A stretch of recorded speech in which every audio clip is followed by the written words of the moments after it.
À chaque choix on parie contre le sort. Pas le choix, faut y aller. Dis-leur que j'ai pas le temps. On fait des plans pour s'en sortir. Écoute. J'ai pas le temps. L'esprit glisse ailleurs. Voilà, merci d'avoir été là. Le mec, il se barre là-dessus direct. Merci d'avoir été là pour suivre ce live. Je pourrais pas faire mieux que ça. Faflarage, bien sûr, l'album Rap Stories. Un bon album. Alors, il a fait des albums. L'album C'est ma cause était très très très bon. L'album avec Sébastien Damiani était encore meilleur. Mais Rap Stories, pas mal non plus. Comment allez-vous ce soir pour parler Prison Break? Retour en 2015. Oui, il y a 15 ans, 16, parce qu'on est en 2021 maintenant, donc ça fera 16 ans bientôt que Prison Break est sorti. Salut les vieux, comment ils vont ceux qui étaient au collège, au lycée, voire plus à l'époque de la sortie de Prison Break, le mardi ou le jeudi, quasiment certain que c'était pas le vendredi, puisque le vendredi on avait Stargate du côté d'M6, le samedi c'était la fameuse trilogie du samedi. Putain, c'était une belle époque quand même. Je viens de me rendre compte d'un truc. On a vécu des moments sympas à la télévision avant l'avènement des réseaux sociaux, l'avènement des plateformes de streaming. On avait nos petits rituels, bien sûr, là, en semaine. C'était de zapper sur TF1 ou M6 ou parfois même Arte pour Breaking Bad. Et puis regarder des séries saillantes comme Sons of Anarchy, comme Nip Tuck. C'était un autre temps. Autre temps, autre mœurs, bien sûr. J'étais au collège, moi, quand Prison Break est sorti pour la première fois. J'ai eu l'occasion de regarder ça d'emblée. Moi, j'ai suivi ça pas grâce à mes parents et grâce à ma mère, qui, elle, était la grande fan de Prison Break. Alors, je saurais pas vous dire comment elle a... elle a toujours été, ma mère, très portée sur les séries télé en général. Mais Prison Break, j'avoue que qu'il n'est pourtant pas dans son délire habituel. C'est grâce à ma mère que j'ai découvert ça. C'était il y a 16 ans. C'était il y a 16 putains de piges, Prison Break. Rien de vaut Joséphine Ange Gardien sur TF1 avec 3 pubs de 7 minutes. C'est vrai. Non, mais alors après, ça c'est... On est autre temps, comme je le disais, autre mœurs. Ta mère, fan de T-Bag? Moins. Non, c'était pas trop... Non, ma mère aimait bien Lincoln Burrows. Mais physiquement aussi, elle aimait bien ce bon vieux Link le déluge. Mais rien que de dire... Il y a pas des gens à qui ça fait des souvenirs de ouf, déjà, d'entendre le mot Link le déluge. Pourquoi? Parce qu'après lui le déluge. Ah bon, John Abruzzi. Il y a beaucoup de choses à dire ce soir dans ce live spécial Prison Break, pardon. Une série vraiment hors du commun, parce que, quoi qu'on en dise, Prison Break, il y a eu des hauts et des bas dans une série qui a quand même, je pense, révolutionner l'industrie de la télévision, ça c'est une évidence. Il y a toujours l'éternelle question entre Oz et Prison Break, séries qui n'ont rien à voir, mais qui parlent en tout cas de l'univers carcéral, mais qui n'ont rien à voir ensemble, puisque Prison Break prendra des chemins largement différents. Prison Break pour moi un peu plus tout public que ce que pouvait être Oz, mais deux séries qui se ressemblent un peu évidemment dans leur thématique principale, et puis beaucoup de choses à dire sur l'univers de Prison Break. Est-ce que c'est vraiment une série hors du commun? Est-ce qu'on a tendance aujourd'hui peut-être à sous-coter ces belles grandes années parce qu'une fin assez médiocre? Est-ce qu'on a tendance à surcoter la série pour son démarrage, sachant que c'est vrai qu'à partir de la 3e, et surtout la 4e, même la 5e, il y a des choses intéressantes, mais c'est vrai que globalement, c'est pas du tout au niveau de ce qu'on pouvait avoir. Pour moi, sur les 2 premières saisons, je fais partie des gens, moi, qui considèrent que vraiment, on a 2 saisons de haut vol. Hein. La saison 2, sur tout ce qui va être la chasse à l'homme, est vraiment très très très intéressante. J'ai pas encore eu l'occasion de parler sur Prison Break depuis le début de ma chaîne. J'en ai parlé aujourd'hui avec ma vidéo sur Theodore Bagwell, mais j'en ai fait une vidéo aussi où je réinventais un peu la série, mais je vous le dis, hein, cette vidéo, je vais la supprimer probablement dans la soirée, puisque je ne suis plus du tout en accord avec ce que je disais à ce moment-là sur la manière dont je recréais la série, pour des choses très simples, hein, c'est-à-dire que par exemple dans cette vidéo, je disais que j'aimerais bien un crossover avec Tuco de Breaking Bad, c'est clairement impossible, maintenant, quand tu sais que c'est même pas les mêmes chaînes de télé, etc. Donc j'étais un peu parti fleur au fusil, il faudra que je reprenne, peut-être que je referai cette série, cette vidéo un jour, mais avec des idées plus réalistes, plus crédibles, et puis des idées qui me rapprochent un peu plus de ce que je pense maintenant, sachant que je pense plus du tout ce que je disais à cette époque-là, mais la vidéo sur T-Bag, elle restera, très content d'avoir pu en parler, l'un de mes personnages préférés. Et c'est la première question que j'ai envie de vous poser. Prison Break, est-ce vraiment une série hors du commun? C'est la question que j'ai envie de poser parce qu'aujourd'hui, effectivement, quand on regarde le paysage audiovisuel, alors pas français, hein, du coup, le pays, hein, le paysage audiovisuel, eh ben je pense qu'on a eu bien meilleur que Prison Break. Hors du commun, je ne pense pas. Très sincèrement, je vais vous le dire, je ne pense pas que Prison Break soit une série hors du commun. Je pense que c'est une bonne série qui malheureusement a tendu vers l'excellence très rapidement et sur lesquelles a été... et qui a malheureusement eu des défauts par la suite, de gros défauts d'écriture, et puis ils sont partis dans une direction qui pour moi était vraiment pas intéressante à partir de la saison 4. Je pense que la 3e, je la défends beaucoup parce que, à cause de la grève des scénaristes, elle a eu que 13 épisodes, elle n'a pas été sensationnelle non plus, mais il y avait un vrai potentiel qui, je pense, méritait d'être largement plus étudié, méritait d'être largement plus retranscrit. Donc c'est vrai que pour moi, Prison Break, série hors du commun, non. Série révolutionnaire, oui. Avec 2 premières saisons qui sont quand même assez incroyables.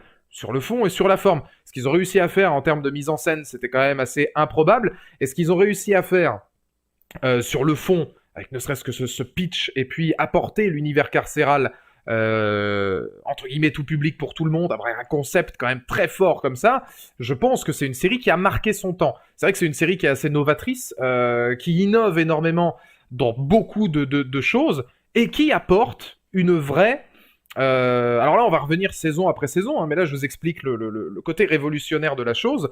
Moi, je suis convaincu que si Prison Break est révolutionnaire, je l'ai dit dans mon live de dimanche, il faut que je retravaille, hein, donc du coup, il faut que je le monte. Je le mettrai en ligne demain, si tout se passe bien. Je mettrai la rediffusion du live d'hier, de dimanche demain, et je remettrai celui-ci donc après-demain. Mais je suis convaincu, moi, que Prison Break était une révolution. Même si je considère qu'Oz, en termes de scénario, de travail, de texture, de moments dramatiques, est largement supérieur, je pense que les deux n'ont pas grand-chose à voir, Oz est supérieur qualitativement, mais Prison Break a amené des sujets très difficiles, parfois très profonds, à un public extrêmement large.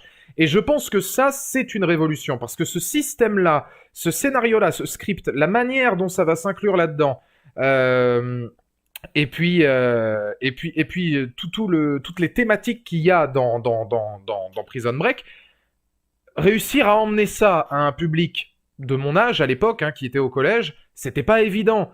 Il y a beaucoup de séries comme Sons of, par exemple, qui passaient en 2e partie de soirée, parce que c'était un peu trop dur. Il y a des séries comme Nip Tuck, par exemple, c'était vraiment pas à mettre entre toutes les mains. Réussir à prendre ce système carcéral, avec un taux de personnages, là aussi, un petit peu comme Lost, Prison Break a énormément de personnages, et pour moi, les a toujours extrêmement bien travaillés. Scofield, Burroughs, enfin, il y avait toujours... Burroughs moins, parce que Burroughs c'était la force pure, le mec qu'il faut sortir de tôle, qui est pas très nuancé. Par contre, des mecs comme Abruzzi, Sinot, Sucré, Bagwell, Scofield, Tweener, qui était un bon personnage aussi, l'acrobate. Et puis alors Mahon qui est arrivé en saison 2, Paul Adelstein, Kellerman. Il y avait une vraie intention de proposer énormément de protagonistes, de tous les travailler et de véritablement derrière proposer quelque chose. On peut télécharger la vidéo de Prison Break pour la garder en souvenir, mais on la publie pas sur ta permission pour respect Merci beaucoup pour le don de Gideon. Bah écoute, la vidéo en soi, de toute façon, en souvenir, elle sera toujours sur YouTube. Enfin, disons que je télécharger. Si t'as envie de télécharger ma vidéo et que, bah de toute façon, je le verrai. Si sur YouTube il y a une vidéo, et je pense qu'on me le dira. Si t'as envie de la télécharger pour souvenir, oui, tu peux la télécharger pour la garder en souvenir. Maintenant, elle sera sur YouTube indéfiniment, à moins qu'on me strike et ça me ferait vraiment chier, elle sera indéfiniment sur YouTube. Donc le souvenir, tu l'as en tant que tel. Bon, maintenant, si tu as envie de la télécharger pour... voilà, bon, il n'y a pas de, y a pas de souci particulier. Du moment, évidemment, que... et là, bon, bah, c'est acté, hein, puisque tu l'as dit en live, il n'y a pas de publication sans permission. Et la permission, effectivement, de toute façon, je la donne pas. Effectivement, c'est normal, c'est mon travail. Donc, la permission, non, puisque j'ai envie que mon travail reste mon travail. Mais si tu veux la garder sur ton ordinateur, toi, par principe, elle reste sur YouTube, donc voilà, mais bon, si t'as envie, pourquoi pas. Après, c'est vrai qu'elle est sur YouTube, moi je vois pas trop l'intérêt, mais après tout, pourquoi pas. Donc, y a beaucoup de choses à dire sur Prison Break.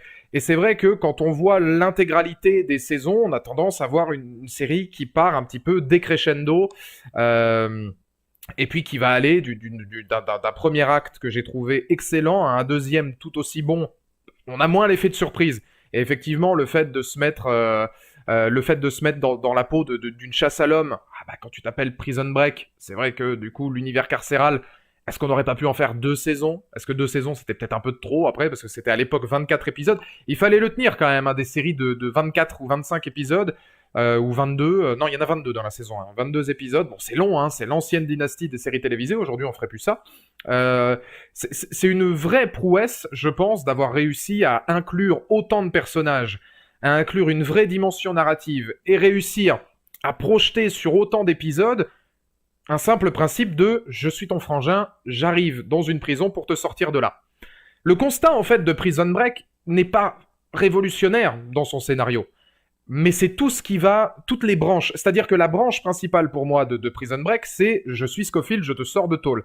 Mais de cet arbre-là, il y a une multitude de branches qui là, pour le coup, je trouve, rendent la série vraiment très très très impressionnante artistiquement et psychologiquement et intellectuellement, parce que tout le cheminement pour réussir à sortir de tôle, la grande force pour moi de Prison Break, c'est de réussir à la rendre réaliste. Alors, on n'est pas dans du réalisme à la Oz, effectivement. C'est très hollywoodien, c'est très imagé, c'est très... J'ai toujours trouvé que... Alors la saison 1, oui, là je parle pour la saison 1, même plutôt pour la saison 2, après non, mais de toute façon après ils sortent de tôle. Là on va se consacrer vraiment, je vais essayer de gérer ce live saison après saison, donc je vous expliquais pourquoi c'était pour moi une révolution, hein. Maintenant je vais arriver, et salut beau parleur, comment vas-tu? Là je vais essayer d'aller peu à peu de saison en saison, donc là on va parler de la première saison, de son premier acte. Je trouve que même si c'est très hollywoodien, même si j'ai toujours trouvé Prison Break très scénarisé, très dramatique, pas forcément de manière négative, mais une dramaturgie qui s'éloigne un petit peu de temps en temps. On va donc faire une descente en enfer. Lapsus révélateur, j'ai dit 4 alors qu'il y en a 5 hein, de saison. Lapsus révélateur, j'ai oublié la 5e. Alors elle est mieux que la 4e, mais quand même. Non mais juste le postulat de départ avec le plan de la prison tatoué sur le gars, c'est génial. Mais c'est ce que ouais, c'est exactement ça. C'est-à-dire que le tronc, la souche de base de la série, en soi, c'est un mec qui veut sortir son frère de tôle. Il va aller en tôle pour... voilà. Mais c'est derrière la maestria du scénario. Se tatouer les plans de la prison. Arriver d'épisode en épisode où tu te dis il faut créer une émeute pour pouvoir aller faire telle chose ou telle chose. T'as l'impression, pas d'avoir un scénario vidéoludique ou d'avoir un scénario qui va te tendre dans le jeu vidéo avec des quêtes annexes, etc. Faire une telle ou telle chose. Mais c'est vrai qu'il y a une construction narrative que je trouve une intelligence d'écriture qui est assez sidérante pour la première saison. Jusqu'au départ. Et c'est un sans faute.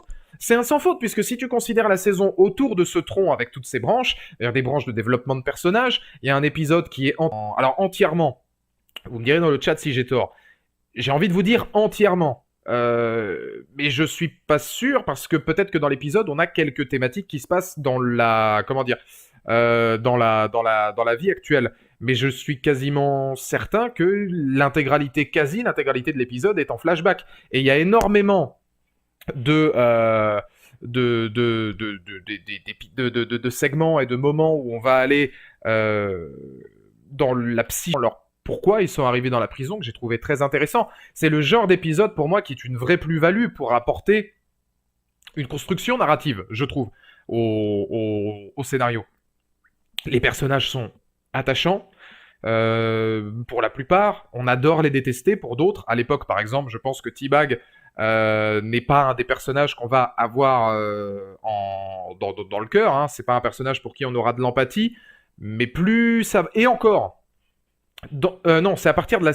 Et encore, non, c'est plus à partir de la saison 2. C'est les flashbacks où on va voir Bagwell enfant avec son père, c'est dans la saison... Je pense que c'est à partir de la saison 2 où vraiment on a de l'empathie pour lui. Mais on a, pour tout le reste, je pense que quelqu'un comme John Abruzzi, par exemple, c'est un personnage qui force le respect. Scofield, Sucré, on a de l'empathie, on a de l'émotion pour des personnages comme ça.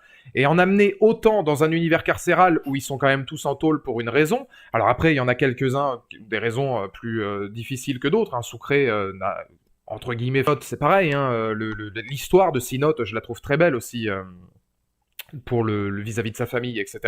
Il y a une vraie plus-value. Et oui, artistiquement et visuellement, je trouve que c'est une série quand même qui était capable de faire une mise en scène. On en parlera sur quelques épisodes, mais il y a quand même le double épisode de l'émeute, qui est visuellement quand même assez forte, et c'est ce que je redis par rapport à la série Prison Break. En règle générale, je trouve que la série est révolutionnaire dans le sens où, effectivement, rares étaient les séries déjà qui osaient parler de l'univers carcéral avec des thématiques sur le viol, enfin, je veux dire, c'était même pas caché, hein, je veux dire, le viol, l'homosexualité, le racisme, tous ces trucs-là, moins réalistes et moins hardcore que peut l'être Oz ou le film Shot Caller ou des choses où c'est vraiment, vraiment rentre dedans, mais quand même, il fallait oser amener ça et se dire, on va te prendre ce pitch et l'adapter pour que ce soit disponible pour tout le monde, pour que tout le monde puisse le voir, mais qu'en même temps, derrière, il y ait une plus-value artistique, narrative, qui permette de parler à tous de sujets très compliqués. Les problèmes de drogue. Sarah Tancredi, par exemple, Sarah Wayne Callies, qui campe le rôle de Sarah, et tout ce qui va être autour des problèmes de drogue, enfin, il y a beaucoup de choses. Les problèmes gouvernementaux, alors... Ça fait forcément écho aujourd'hui quand tu vois l'histoire des États-Unis, etc. Mais ça parle quand même. Prison Break, à la base, est un univers carcéral. Et ce qui était intéressant... Alors, je sais pas si vous, ça vous l'a fait. Dites-moi dans le commentaire si pour vous, oui ou non, si vous avez fait la même chose. Mais moi, quand j'étais gosse, ça ne m'intéressait pas du tout. Le côté gouvernemental, avec le complot autour de Lincoln Burroughs, etc., pour arriver au sommet de la présidence des États-Unis, quelque chose qui a été largement utilisé ensuite, et je trouve que quand ils ont parlé de Scylla, etc., bon, alors ça m'intéressait plus du tout. Mais quand j'étais gosse, c'est vrai que c'était un concept qui, moi, ne m'intéressait pas, parce que machinalement, ce qui m'intéressait, c'était de voir comment ils allaient sortir de prison. Au fur et à mesure que j'ai chopé un peu en maturité, et que j'ai revu la série encore et encore différemment, je dois bien reconnaître que le côté deuxième phase de l'Amérique, le deuxième visage d'une Amérique ultra... complotiste, la théorie du complot, etc., tout ce qui va être gouvernemental, eh ben ça m'a intéressé beaucoup plus. Et j'étais beaucoup plus dedans, et je me suis dit, tiens, inclure le visage très sombre et très néfaste de l'Amérique, quelque chose que on n'a pas l'habitude de voir, hormis peut-être au cinéma de temps en temps, mais qui, à mon avis, à l'époque, pour les Américains, était quand même plutôt mal vu. Amener ça dans une série qui, attends soit peu sur le scénario principal, n'a rien à voir, eh ben je trouve que c'est très fort. Et j'ai revisité ça d'une autre manière, en ayant un peu plus de maturité, je trouve. La série avait un côté 24 heures chrono, donc perso, le côté machination me plaisait beaucoup. Ouais, il y avait cet archétype-là. Et alors, tu dis machination, alors moi, ça me fait penser à un mot que j'ai utilisé dans la vidéo de tout à l'heure, mais ça y retrouve très bien. Je trouve que Prison Break est une série qui n'est absolument pas manichéenne. Alors, je passe de machination à manichéen, hein. Soit ça n'a rien à voir, mais finalement, le côté machination gouvernementale aide à ce côté, personne n'est gentil, personne n'est méchant, tout le monde a des zones d'ombre, tout le monde est très... campé sur ses positions, et il y a, pour tous ceux qui alors se disent manichéen, hein, manichéen c'est très, monolithique. Un personnage manichéen, ça va être un personnage qui est très carré d'un tel ou d'un tel côté de la balance. Alors je vais quand même vous donner la définition, parce que la mienne n'est pas extraordinaire. Je sais ce que veut dire le mot, mais bon, alors à vous l'expliquer comme ça, c'est compliqué. Alors, manichéen, une vision manichéenne du monde. Yes! Alors ça m'aide. Une attitude consistant à simplifier les rapports du monde, ramener une simple opposition du bien ou du mal. Donc oui, bon, c'est plus ou moins ce que je disais, mais sauf que là, c'est mieux dit. Donc c'est vrai qu'on n'est pas d'un côté ou d'un autre de la balance, on n'est pas forcément obtus dans une vision du bien ou du mal. Chaque personnage, l'ensemble du scénario et l'intégralité finalement de ce qui va se passer dans Prison Break de la saison 1 à la 5, pour le coup, parce que même T-Bag avec son fils, etc., c'est le cas. Ces histoires de machination gouvernementale, c'est anti-manichéen. Et dans une série comme ça, je trouve ça fort. Parce que, on va pas se mentir, on est encore sur la saison 1, hein, mais je pense que amener une série comme ça pouvait être très casse-gueule, parce que ça pouvait être très, très stéréotypé. Je pense que Prison Break, quand ça sort, on ne se rend pas compte, peut-être si maintenant, mais... Et puis je pense à l'époque, pour tous ceux qui avaient beaucoup plus de bagou que moi quand j'étais gamin, mais Prison Break, quand ça sort, ça a une chance sur deux de se planter, je pense.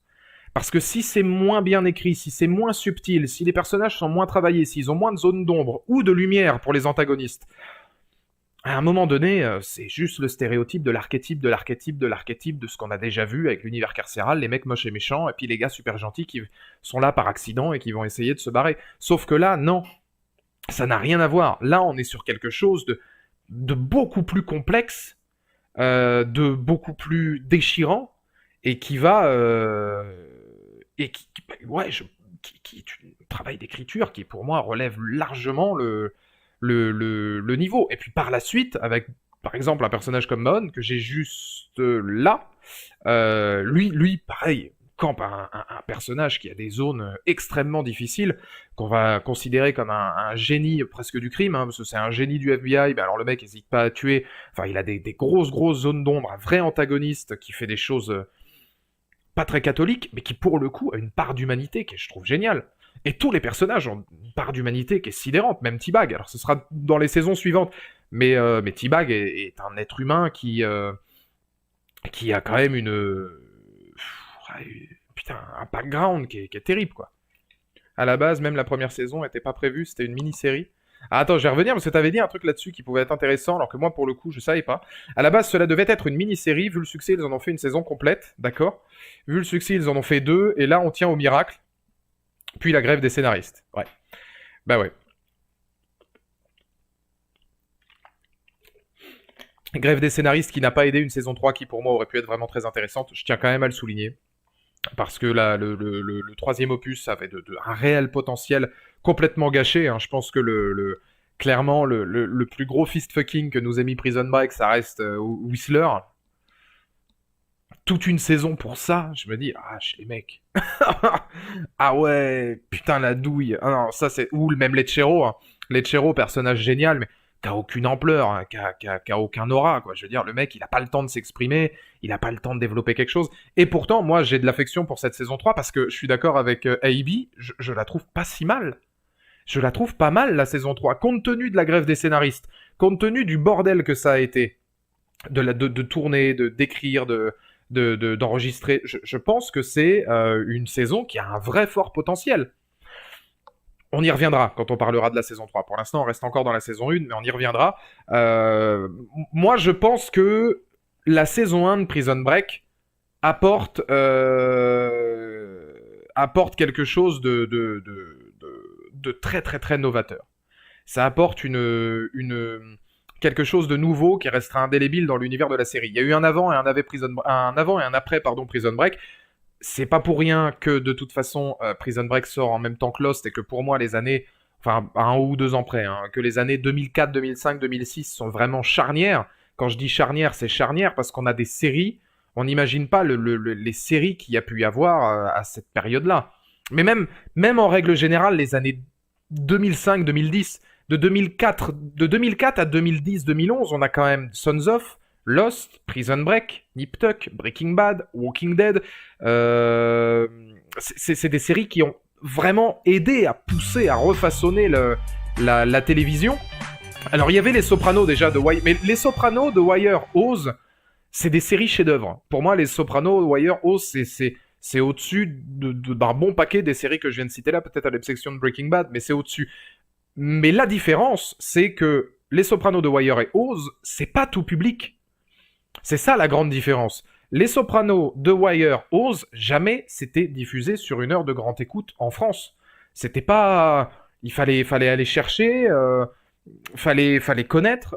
C'était peut-être diffusé sur certaines émissions, mais alors à mon avis c'était peut-être un peu plus tard. Les Sopranos, j'ai des réserves. Les Sopranos, je pense quand même que ça a eu un bel accueil. Mais je pense que pour Oz et The Wire, c'était peut-être un peu plus un truc de connaisseur. Après, dans tous les cas, je pense que Oz, The Wire, Les Sopranos, tu mets Lost en face, jamais une de ces 3 séries ne fait les millions et les millions et les millions de téléspectateurs qu'a fait Lost.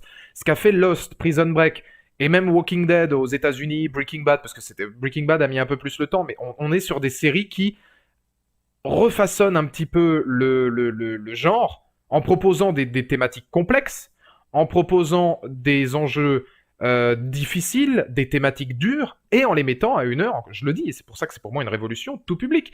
Et il y a dans la saison 1, il y a un nombre incalculable d'épisodes qui le démontrent. Je pense que quand tu regardes l'épisode des émeutes, c'est un épisode extrêmement violent. Alors déjà, c'est d'une réalisation quasiment irréprochable, la tension monte crescendo, tout par le personnage de Bagwell, on travaille son vécu pour arriver là-dessus, la noirceur de Bellick. On en parle... Alors Bellick, une de mes plus grandes déceptions, parce que Brad Bellick, saison 1 et 2, même quand il est en tôle dans la saison 2 et qu'il va fracasser un mec et tout, un grand black, bah c'est Calvin de Ma Famille d'abord. Là, il y a une vraie profondeur, la descente aux enfers du mec. Enfin, tu te dis, t'as envie de suivre ses aventures. Bellick, il est odieux, mais il a une part. Tu sais qu'il vit avec sa mère, il se fait recaler par Sarah, c'est un mec qui a pas une confiance en lui démesurée, qui est très triste dans sa vie. Enfin, je veux dire, le gars, il drague des nanas en leur disant j'ai eu un coupon de réduction, machin, etc. Est-ce que tu veux m'inviter au resto? Enfin, c'est un mec qui est dramatique, il est pitoyable. Mais il est pitoyable, mais son écriture est géniale parce qu'il est pitoyable, et il est tellement pitoyable que la seule petite espèce d'once de force. Et alors ça, c'est souvent ça, hein, je veux dire, les tortionnaires que vous pourrez avoir dans vos travaux, etc., quand vous irez chercher des emplois pour les plus jeunes, ou ceux avec qui vous travaillez, si vous avez des mecs qui sont cons comme des huîtres et qui sont ultra Brad Bellick, tu vois, c'est qu'ils ont une vie de merde. C'est qu'ils ont un culte et une espèce de... Comment te dire? Ils ont un culte et une merde, je trouve pas le mot. Un besoin de supériorité, voilà, et un besoin de supériorité vis-à-vis des autres, qui en fait des gens absolument odieux et méprisables parce que dans la société moderne, finalement, ils ne sont personne. Ouais, je vais bannir John, ouais, ça a l'air d'être un bon abruti, voilà. Et Anthony Bernard, attention, t'en es pas loin non plus, hein. Le coup près peut tomber là, parce que Vampire Diaries, on a compris que t'aimais bien, mais déjà commence par l'écrire correctement. Vampire, c'est avec un M, et puis ensuite on en rediscutera. Parce que là, attention, le Banhammer est pas loin. Best Série All Time, merci beaucoup Bren pour le don.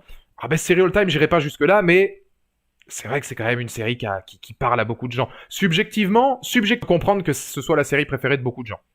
Il y a vraiment une vraie communauté encore aujourd'hui, Prison Break, qui adore cette série. Et pour qui c'est une institution. Subjectivement, après objectivement, je pense qu'on a quand même fait mieux. Merci beaucoup Guillaume pour le don, la science va bien. Petite question, live de Walking Dead sur la bande-annonce de la saison 10 partie C, tu comptes faire un live dessus pour savoir? Alors pas de live sur la saison 10, enfin sur le trailer. Par contre les lives 100% Walking Dead reprendront pour le 27, puisque l'épisode arrive le 28. Alors l'épisode sera dispo le 21. Moi, vous savez que j'en ai rien à foutre, un DMC Premium. Donc, il y aura une semaine où, voilà, hein, ce sera une semaine normale. J'ai toujours fait mes vidéos par rapport à la vraie heure de lancement des épisodes. Donc, le 28, on reprendra les lives Walking Dead, ça c'est sûr. On parlera des épisodes à venir, des épisodes en cours, etc. Donc, il y aura 6 semaines de live Walking Dead le dimanche et la vidéo retour de Walking Dead qui sera le 1er mars. Mais pour le trailer, non, j'en fais pas. Je le ferai sur le reste par la suite, comme je l'ai toujours fait en fait depuis des années maintenant. Parce que pour un trailer, j'avais pas en plus grand chose à dire sur le trailer, qui me hype pas des masses. Donc voilà.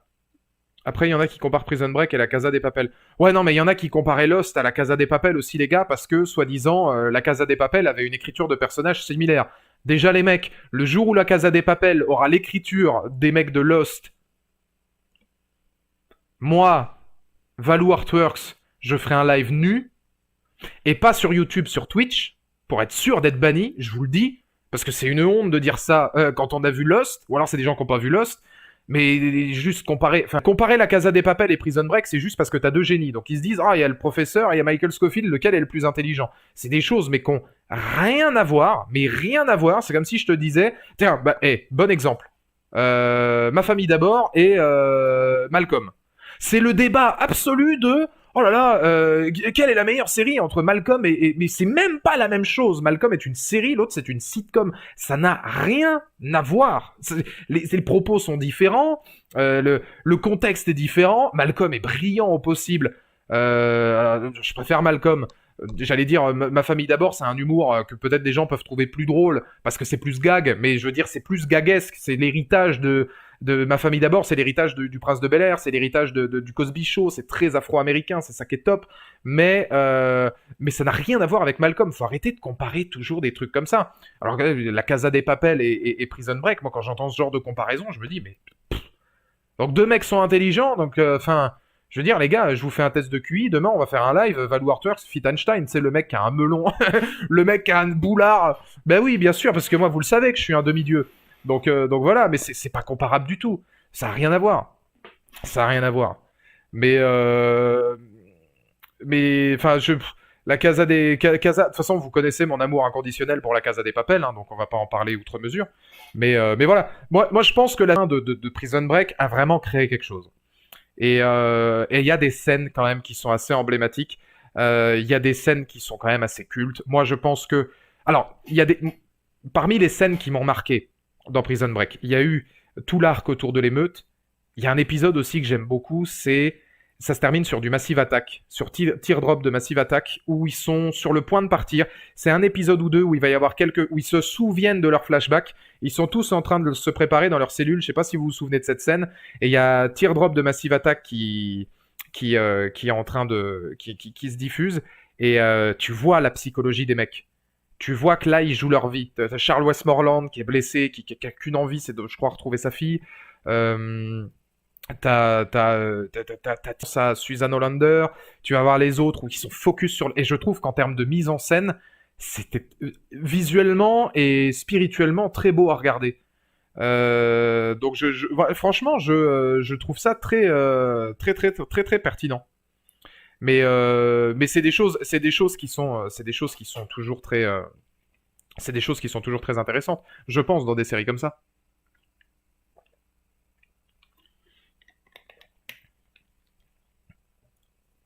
Walking World Beyond, ça vaut le coup? Non, c'est de la merde en branche. Non, ça non. Ça, mais dès le début, hein. Alors là, dès la saison 1, on sait qu'on n'est pas sur un chef-d'œuvre, hein. Bon, alors excusez-moi les gars, mais à mon avis, il y a de grandes chances que par accident, je me sois tapé la mère de John Rassener parce que je pense qu'il a quelque chose contre moi. Alors si t'attends un petit frère, dis-le moi parce que moi j'ai déjà des idées de prénoms possibles. Mais bon, oui, effectivement, j'aime les MILF. Bon, est-ce que c'est une raison de me juger et de venir polluer un live? Je ne suis pas sûr. Mais en tout cas, facilement dans mon top 20. Donc tu pourras lui dire. Ça me fera plaisir. Sur ce, saison 2, Prison Break. Donc saison 2. Alors là, on arrive sur l'évolution d'une saison directe.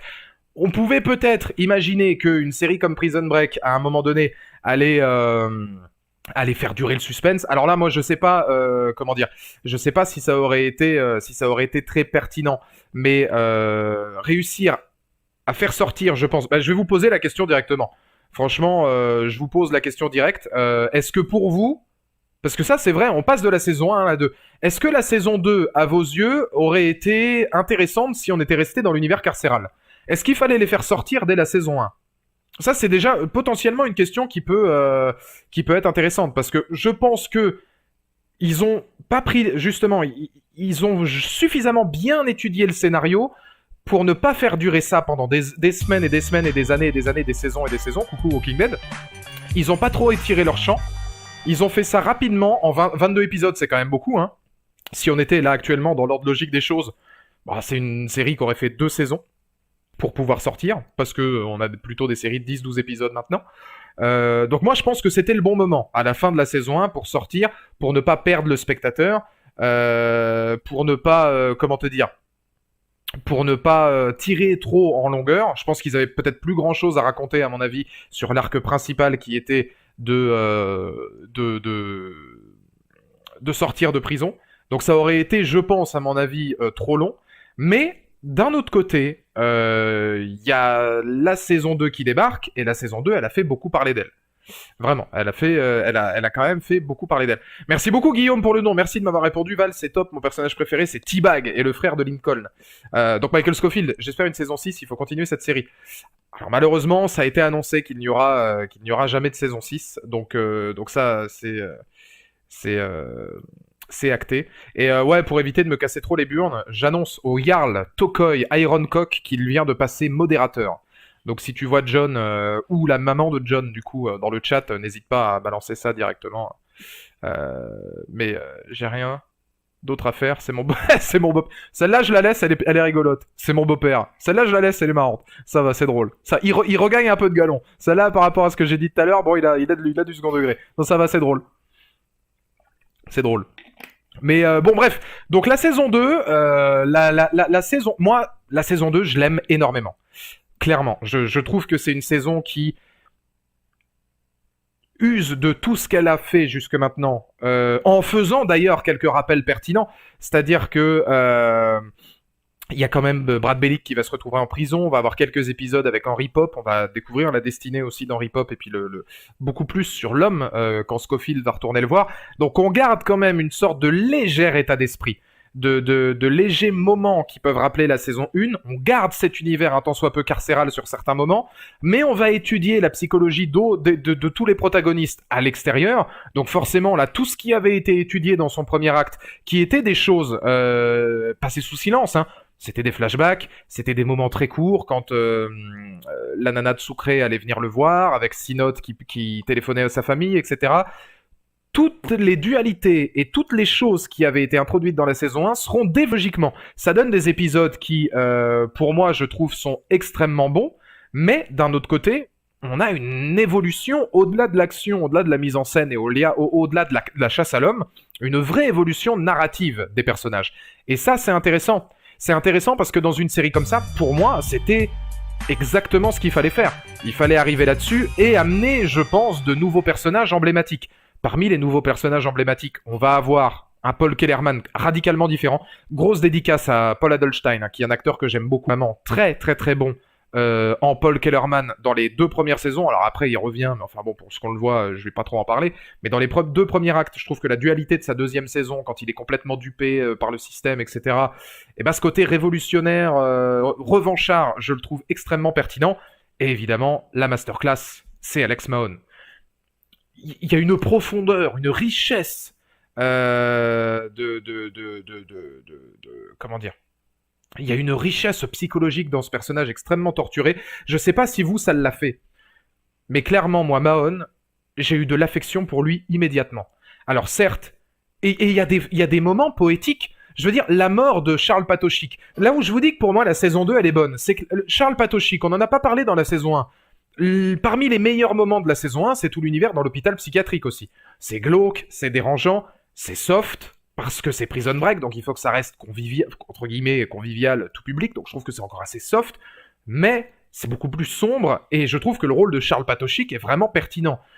Prendre ce personnage, lui faire un biais extrêmement, je trouve, poétique, parce que l'envie d'aller aux Pays-Bas, de voir ce moulin, de vivre une vie simple, etc. Il va rencontrer Kylie Cuoco, l'une des femmes de ma vie d'ailleurs, sur place, qui fait de la figuration dans un épisode, enfin un petit rôle secondaire. Et puis Mahone qui va le voir. Et moi, je vous pose la question, mais par acquis de conscience, est-ce que c'est pas une forme de liberté ? Je me dis, Mahone, c'est quand même un être humain. Alors certes, il se défend du personnage, certes c'est machiavélique, certes tu sens que le mec, il a capté l'essence, et il se dit, tiens, bah, je vais me servir de son envie d'aller quelque part pour lui dire, vas-y, saute et me débarrasser du personnage. Mais à aucun moment, on sent que Mahone, ça lui fait plaisir. Mahone, quand il va tuer Twinner, il le fait, mais complètement à contre-cœur. Tu sens que le mec est complètement... Alors, de toute façon, il est complètement déstabilisé, il est drogué, il y a quelque chose qui va pas. Mais envoyer Charles Patochik par poésie... Enfin, je sais pas comment vous expliquer ça pour pas que ce soit mal vu, mais je trouve que faire en sorte que Mahone fasse une espèce de dimension presque imagée d'une libération pour Charles Patochik, de sa condition de mec un peu disjoncté, etc., je trouve que c'est très fort.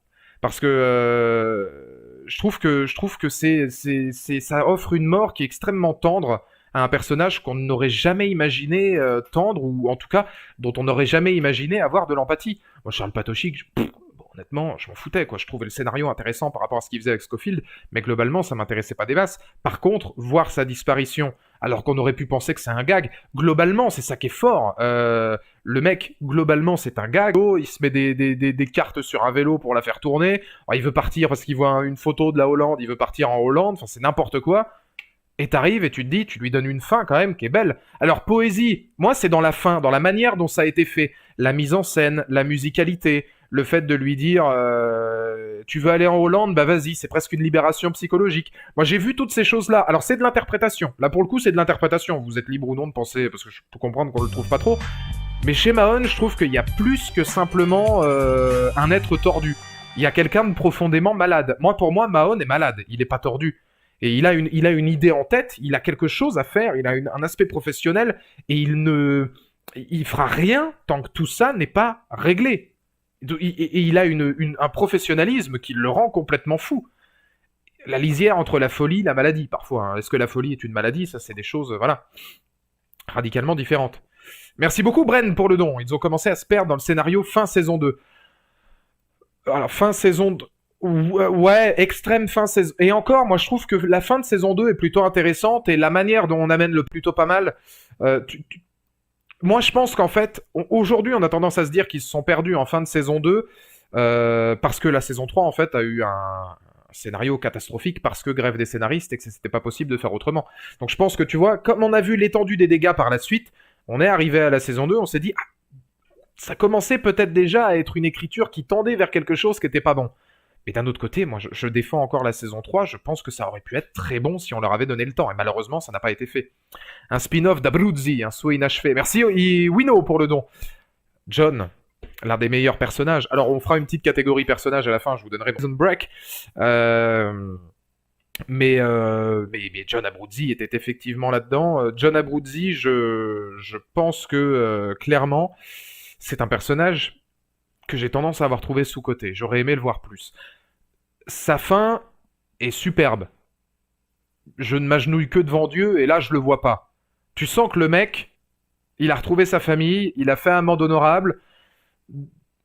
Sait-on jamais si vraiment il a trouvé Dieu? Moi, je pense qu'il a une manière d'appréhender la religion et Dieu qui n'appartient qu'à lui, mais je pense que ça reste quand même relativement honnête.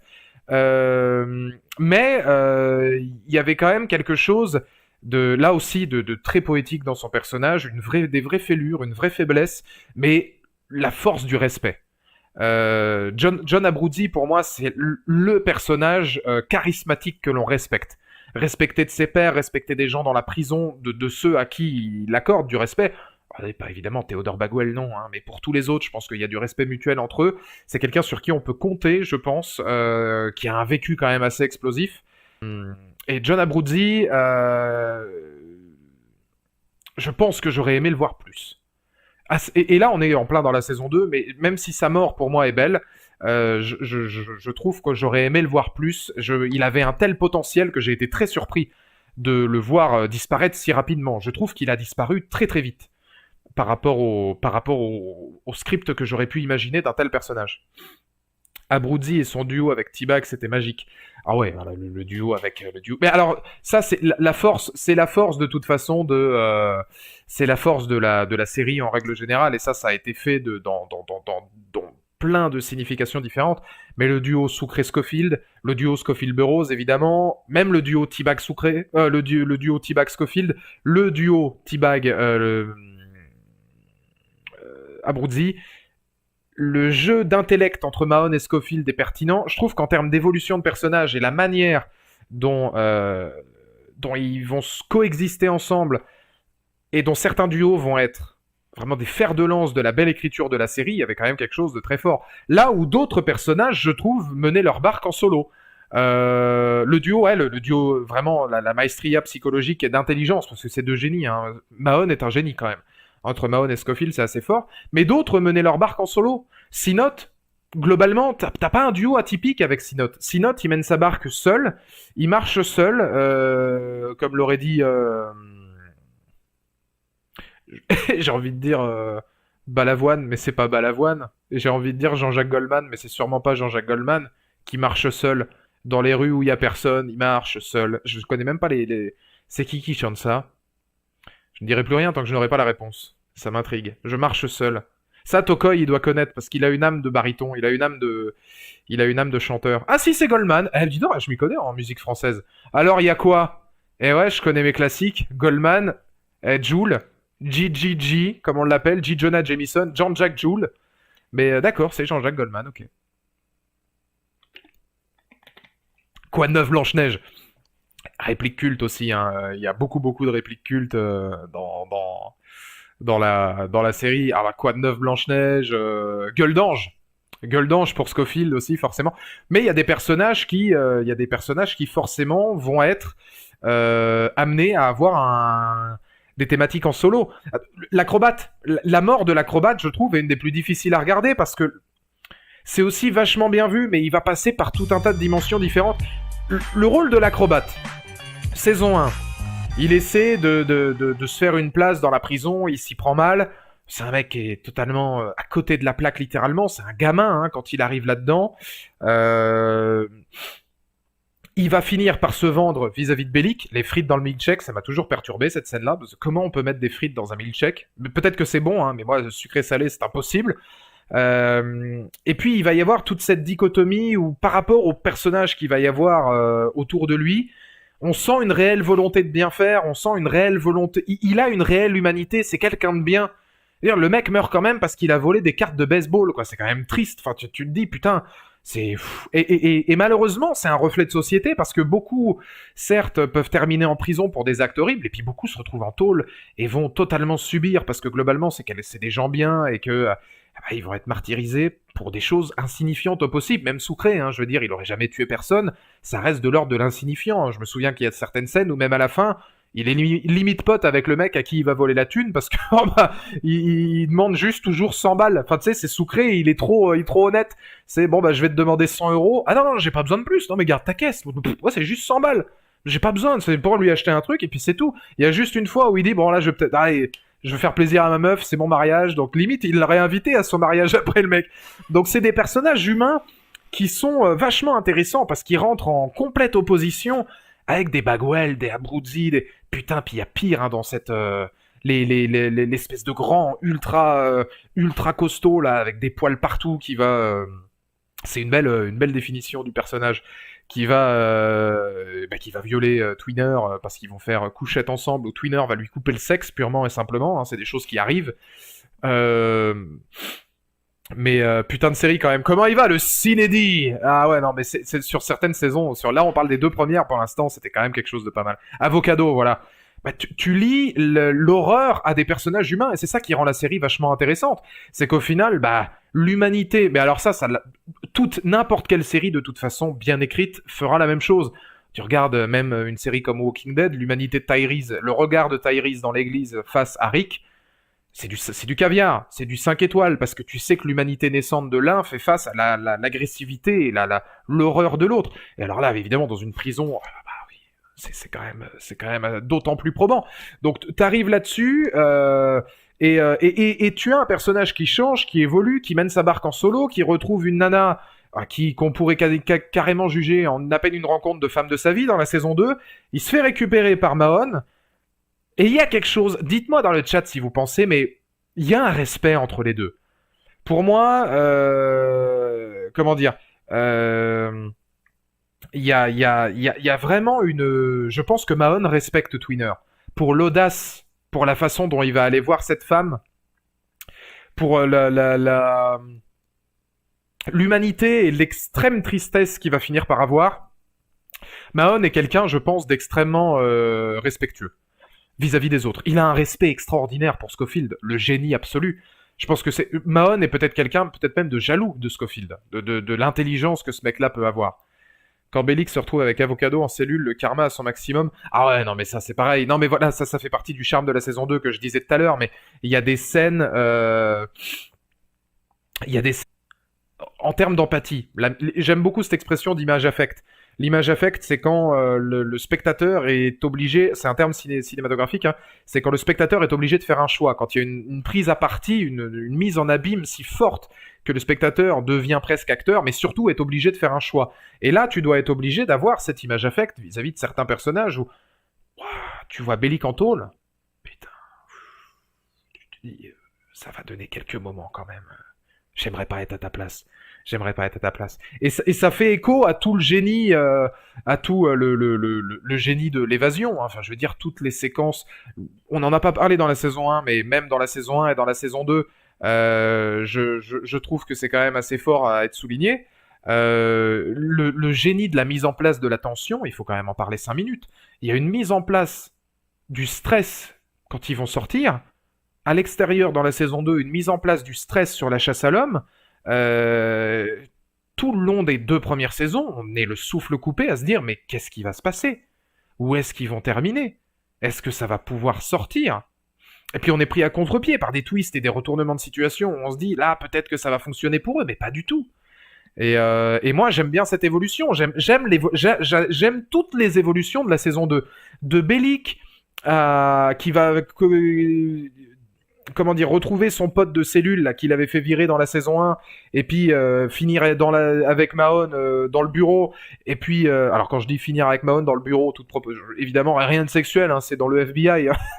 Il va finir sous le bureau avec Mahon, un bras de Bellic, quoique dans la saison 3 il est pas loin de finir sous les bureaux d'à peu près partout, mais l'évolution de tous les personnages, la tendresse de Sinote qui va retrouver sa famille, où il y a presque de la compréhension finalement des choix qu'il va faire, parce que tu te dis mais la famille c'est sacré, et lui est l'apport familial. Dans la saison 1, Sinote et Abruzzi sont les seuls apports familiaux qu'il va y avoir, avec évidemment Scofield et Burroughs, mais eux sont au sein de la même entité. Mais c'est des choses qui sont très très très prenantes. Merci beaucoup Gideon pour le don. Je trouve la mort de Twitter. Je trouve la mort de Twitter assez terrible. Je trouve la mort de Tweener mal amenée, il manque de profondeur sur la scène en elle-même, après tout ce qu'il a traversé personnellement. Ah, je suis pas d'accord. Alors, la mort de Tweener, elle fait écho à tous les épisodes qu'il y a avant. Donc, c'est-à-dire que pour moi, c'est bien amené dans le sens où ça prend quand même quelques épisodes. Hein. T'as 2, 3, peut-être même 4 épisodes où on est aussi centré sur lui et où on se rend compte quand même qu'il y a quelque chose. Enfin, quand il va voir sa nana et qui sait qu'il va se faire attraper, je pense qu'il y a une part de lui qui se dit soit je suis rebond pour la cellule, soit je risque d'y passer. Il y a quelque chose de très chevaleresque. Il y a un truc très audacieux quand même, c'est assez noble hein, de ce qu'il fait, c'est assez romantique, c'est un personnage très romantique, Tweener, dans le sens noble du terme. Donc, je trouve que la manière dont c'est amené pour arriver à sa mort, si sa mort est expéditive, c'est vrai que sa mort pour le coup est surprenante et expéditive, mais de temps en temps, ça fait du bien d'avoir des morts expéditives, parce que tu te dis, putain,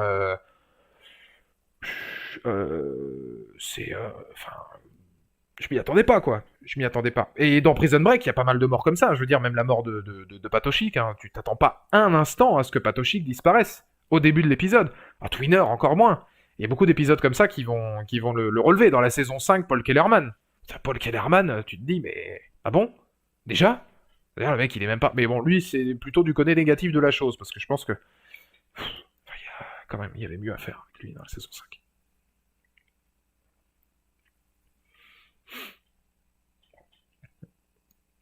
Mais voilà. L'épisode 21 de la saison 1, je trouve ça pas normal que certains ne le considèrent pas comme l'un des meilleurs épisodes de série niveau construction scénaristique. Je pense que... Honnêtement, je pense que... c'est pas mal. Alors, moi, je vais te dire oui.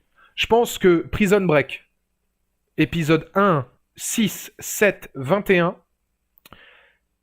de la saison 1, même s'il y en a des très bons dans les autres saisons, je pense que ces 4 épisodes-là, tu me fais un top 100 des meilleurs épisodes de tous les temps, voire même un top 50, il y en a au moins un de ceux-là qui y est, c'est une évidence. Vraiment, hein. Et peut-être même un deuxième cadeau, hein, dans les 100 meilleurs épisodes de tous les temps. Référence. Là, je suis entièrement d'accord avec toi. Maintenant... il y a un fait que je trouve de plus en plus probant aujourd'hui, c'est que quand une série devient de moins en moins bien, transition vers la saison 3 juste après, on va avoir tendance à sous-évaluer ce qui a été fait avant. Walking Dead, aujourd'hui, les 3/4 des gens vont me dire c'est de la merde. Mais ils regardaient les premières saisons. Et ils adoraient les premières saisons. C'est devenu moins bien, ils vont te dire que c'est de la merde. On le sait. Enfin, tu peux demander à Beauparleur, à Cinedi, à Tokoi, c'est des gens qui sont dans le chat et qui font des vidéos sur YouTube et du coup qui ont affaire aussi à des commentaires. Je pense qu'ils seront d'accord avec moi. C'est fréquent que des commentaires, quand on parle d'une série, si elle a eu un contre-coup énorme et que c'est ce qui reste en tête, on va sous-évaluer ce qui a été fait avant. Et moi, c'est pour ça que je fais ce live aussi, que je dis tant de bien de la saison 1 et 2, c'est parce que les 2 premières saisons, pour moi, sont de très très haut niveau, et j'ai pas honte de le dire, c'est révolutionnaire, et c'est du très très haut niveau. Et c'est important de le rappeler quand même si la 3 est bancale, mais plutôt pas mal, et que la 4 et la 5, c'est vrai que c'est pas terrible, surtout la 4, et c'est malheureux, effectivement, tu vois, Cinedi et Tokoi sont d'accord, hein, c'est vrai que c'est malheureux, mais tu te dis, ouais, d'accord, ok, la 4, elle est pas terrible, et la nouveauté a tendance à effacer le passé. Mais voilà, c'est ça. Mais c'est dramatique. Tu vas te dire, oh, bah ouais, putain, Prison Break, oh ouais, vas-y. C'est ce que je disais tout à l'heure, c'est la question, hein. Prison Break, est-ce que c'est surcoté? Bah beaucoup de gens vont me dire oui, mais je pense que si tu compares les saisons 1 et 2, c'est pas du tout surcoté, hein. C'est pas surcoté du tout. C'était comment te dire? C'était simplement, voilà, une série révolutionnaire avec un vrai travail d'écriture, un potentiel au niveau de l'acting et des personnages assez fort, et puis capable de parler à tous. Et c'est quand même fort, quoi. À l'époque, en plus, parce qu'on n'est pas, je veux dire, à l'époque de Prison Break, ça sort sur la Fox. La Fox, c'est pas les derniers pour avoir du budget. Mais à l'époque de Prison Break, il y a 10 ou 15 fois moins de séries qui se font. Disons les choses comme elles sont. Des séries événement, parce que t'as pas les réseaux pour en parler, t'as que la presse, et c'est la presse écrite. Il y a Internet, mais à cette époque-là, en 2005, bon, c'est pas extraordinaire non plus, hein. Moi, j'étais sur Skyblog, oh putain, oh putain. Je viens de revoir les photos que je mettais sur mon Skyblog, avec mon écriture, où il n'y avait pas un mot qui était normal. Et putain, sur Skyblog, à chaque fois que tu faisais un mot avec un S, fallait mettre $1 parce que ça faisait stylé.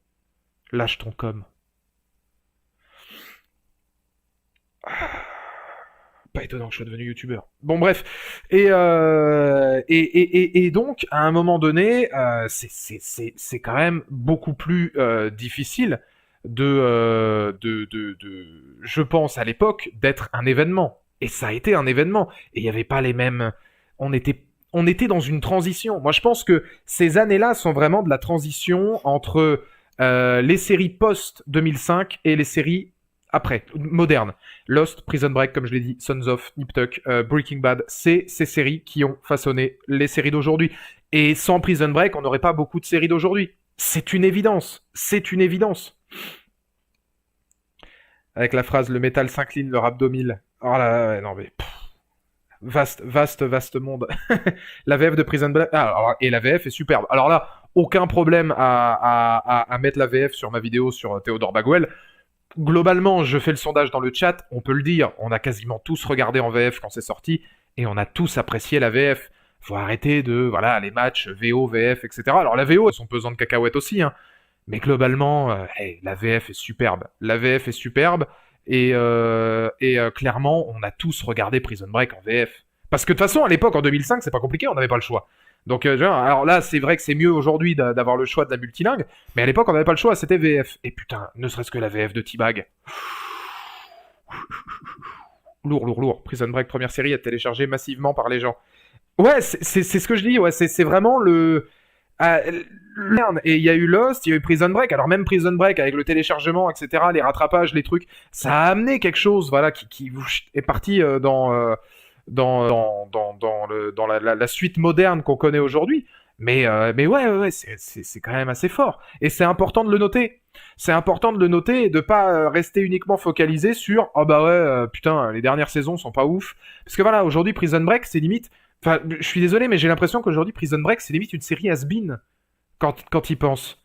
T'as l'air d'un beauf. Vraiment, hein, j'ai l'impression que Prison Break, aujourd'hui, c'est une série de beaufs. C'est-à-dire que t'as deux catégories de personnes. T'as les gens qui disent qui peut s'asseoir à la table de Prison Break et dire je suis meilleur que toi, qui vont être full Prison Break parce qu'ils ont grandi avec, et là c'est subjectif et c'est l'amour de leur vie. Et t'as tous les autres gens qui vont dire, oh, Prison Break c'était un peu beauf, attends, ça c'était les séries de 2005, limite c'est comparé à Charmed, tu vois, c'est, oh ouais, les séries à l'ancienne, ouais, c'était cool une saison, puis après c'est devenu moisi. Putain, ce serait bien que les gens, à un moment donné, Twitter, c'est un ramassis de conneries, hein, mais ce serait bien que les gens commencent à être nuancés dans leurs propos, quoi. J'aime bien la nuance, moi. Peut-être pour ça que je suis sur YouTube et que j'essaie toujours de nuancer mes trucs, mais moi j'aime bien la nuance, j'aime bien quand il y a un moment donné, voilà, tu as une espèce de marge où tu peux te dire, si on juge, comme le dit Dimitri, si on juge sur son ensemble, bah là il y a du très très très bon avant que ce soit moins bien. Et c'est pas du tout has-been, je trouve, Prison Break. C'est l'essence de ce que les gens regardent maintenant. Et il y a tous ceux, et alors eux pour le coup je peux les comprendre, il y a tous ceux qui considèrent que c'est une série biblique. Comme il y avait quelqu'un de, merci encore pour le don de tout à l'heure, mais quelqu'un qui disait best série all time. Bah pour le coup, bah moi je peux comprendre. Je peux comprendre les gens qui disent que c'est leur série favorite parce que bah, l'art est avant tout subjectif. On peut avoir de la nuance, mais c'est important de savoir aussi que il faut de la subjectivité. Donc évidemment, en étant subjectif, c'est possible. Le grain devient mauvais. Alors attends, je suis en... Bon, j'ai pas de changement, moi. Alors moi, je me suis mis en 480p pour pouvoir avoir le retour, pour lire votre chat, etc. Mais là, en 1080p, ça me paraît bien, non, au niveau du retour visuel. Essaie de voir si ça t'a pas baissé en qualité d'office, parce que ça arrive, hein, s'il y a des manques de connexion ou quoi, peut-être que là, du coup, t'es passé en 480, mais non, moi, en 1080, c'est bon, là. C'était toi, Bren, ouais. Mais non, voilà. Mais je pense qu'il faut avoir des nuances. C'est une série révolutionnaire. Je pense pas que ce soit une série hors du commun, même si elle a créé quelque chose de sublime dans les 2 premières saisons. Mais il faut avoir raison penser. Putain, les phrases de vieux. Mais j'ai 30, mais j'ai 30 ans de plus que mon âge, quoi. Mais qui dit ça, quoi? Il faut savoir raison garder. Mais qui dit ça? Putain, à mon âge, j'ai 27 ans, quoi. J'en ai marre. J'en ai marre d'avoir 67 ans dans ma tête, là. Tout à l'heure, j'étais avec mon pote et j'ai dit à quelqu'un, putain, je trouve qu'en ce moment, il file un mauvais coton. Mais à 27 ans, dire il file un mauvais coton, c'est terrible, quoi. C'est terrible. Terrible, cet âge-là. Par contre, je suis pas sûr du terme beauf pour Prison Break. Ah, mais je suis entièrement d'accord, mais je l'ai lu, ça. C'est pas du tout ce que je dis, hein. Moi, je suis convaincu que c'est pas du tout une série de beaufs. Alors, il y a plein de gens qui l'ont dit dans le chat. Ça a parlé de Banshee, ça a parlé... Ah, parce que ça aussi, je l'ai entendu. Banshee, c'est une série de beaufs. Parce qu'il y a 3 scènes de fesses, ça fait une série de beaufs. Donc Game of Thrones est une série de beaufs. Parce qu'il y a de la musique un petit peu rock sympa avec un personnage badass, c'est une série de beaufs. Sons of... On m'a dit Sons of, c'est une série de beaufs. Sons of, l'une des séries les plus dramatiques que j'ai vues ces 10-15 dernières années, avec des personnages ultra complexes, qui est d'une nuance et d'une précision chirurgicale dans le développement de ces personnages, série de beaufs. Ah bon? Ah ouais, c'est une série de beaufs. Bah si ça c'est une série de beaufs, Camping ça peut être beauf. Ouais, je veux bien que Camping ce soit un film beauf. J'ai rien contre Franck Dubosc du tout, hein, et puis ça fait marrer les gens, j'ai rien contre Camping en soi. Mais attends. Je vous laisse là-dessus, le Valvo cinquantenaire, je vous salue le chat. Salut Tokoy! Et bon live peut-être si tu live sur cette magnifique plateforme qui s'appelle Twitch. Des fous ceux qui disent ça. Ah ouais, non, mais il faut avoir des nuances. Passons maintenant à la saison 3. Bah moi je l'aime bien la saison 3. Il y a en termes de photographie, il y a un ton sépia qui aurait pu être beaucoup plus développé. Déjà, je tiens à dire un truc tout de suite. Le final de saison 2, dans l'obscurité, quand Scofield arrive à Sona, la scène est extraordinaire. La scène est merveilleuse. Littéralement. Je trouve que comment dire, le cheminement visuel en clair-obscur, où on va avoir Brad Bellick déjà en slip à cette époque-là, enfin tu te dis le mec il est par terre, le regard des personnages qui se disent putain où est-ce qu'on est tombé, là tu te dis oh tu rigoles pas. Et la saison est pas du tout à la hauteur de cette attente-là, c'est-à-dire qu'on va te mettre un univers carcéral à feu et à sang, la première scène de la fin de saison 2 est stratosphérique, et puis après bon bah c'est beaucoup plus chill hein, la saison 3 forcément, je trouve qu'il y avait beaucoup mieux à faire. Maintenant, effectivement, grève des scénaristes oblige, je pense que il y avait comment dire, il y avait une vraie excuse dans le sens où ils auraient pu faire quelque chose de génial par rapport au propos même d'une prison abandonnée de tous, où il y a à peine quelques gardiens qui font le taf, mais sinon c'est les mecs qui font leur dictature eux-mêmes parce qu'ils s'en battent les couilles. Enfin, c'est vraiment très glauque, très sordide. Ils auraient dû beaucoup plus s'appuyer là-dessus. L'univers est sympa, l'ambiance est très cool. J'ai beaucoup aimé le côté saison 3, Scofield en prison, Burroughs qui essaie de le faire sortir de cellule, parce que les rôles sont inversés, situations sont inversées, ça donne quelque chose d'assez énigmatique et intéressant. Maintenant, les gros points négatifs de la saison 3, c'est qu'effectivement, le scénario n'est pas du tout à la hauteur. Whistler, c'est un scandale. Bellic,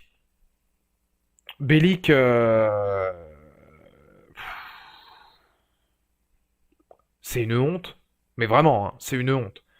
Je veux bien que voir Bellic, c'est inconcevable que Bellic saison 2 éclate des mecs à Fox River pour que dans la saison 3 ce soit un chien. Parce que littéralement, c'est le chien des mecs qui sont là-bas, etc. Que ce soit beaucoup plus compliqué. Mais il y a un côté, moi, chez Bellic, où il y a une dénaturalisation du personnage que j'ai absolument pas compris. C'est un des immenses points positifs qui va continuer dans la saison 4, encore et encore, pour avoir une mort oubliable au possible, où je me dis, ils se sont débarrassés du personnage.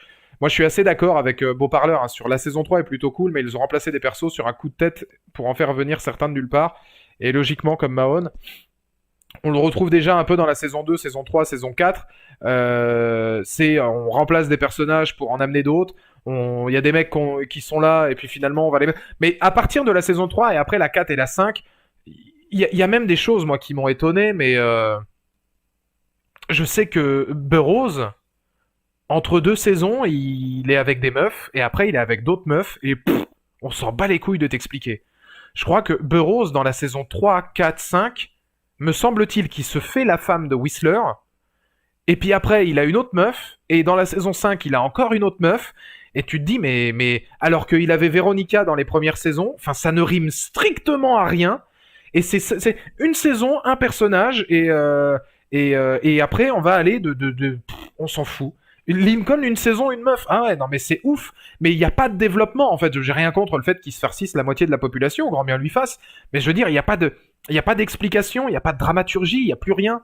Et la saison 3, même si je l'apprécie, parce que je pense que c'est un cheval boiteux, hein, c'est quelque chose qui aurait pu être extraordinaire et qui malheureusement n'a pas pu, d'un point de vue purement objectif, n'a pas pu être au niveau de ses ambitions par rapport à la grève des scénaristes. Bah, il n'y a plus la même ambiance. Il n'y a plus ce qui faisait le charme des saisons 1 et 2. Saison 3, 4, 5, pour moi, c'est presque une autre série.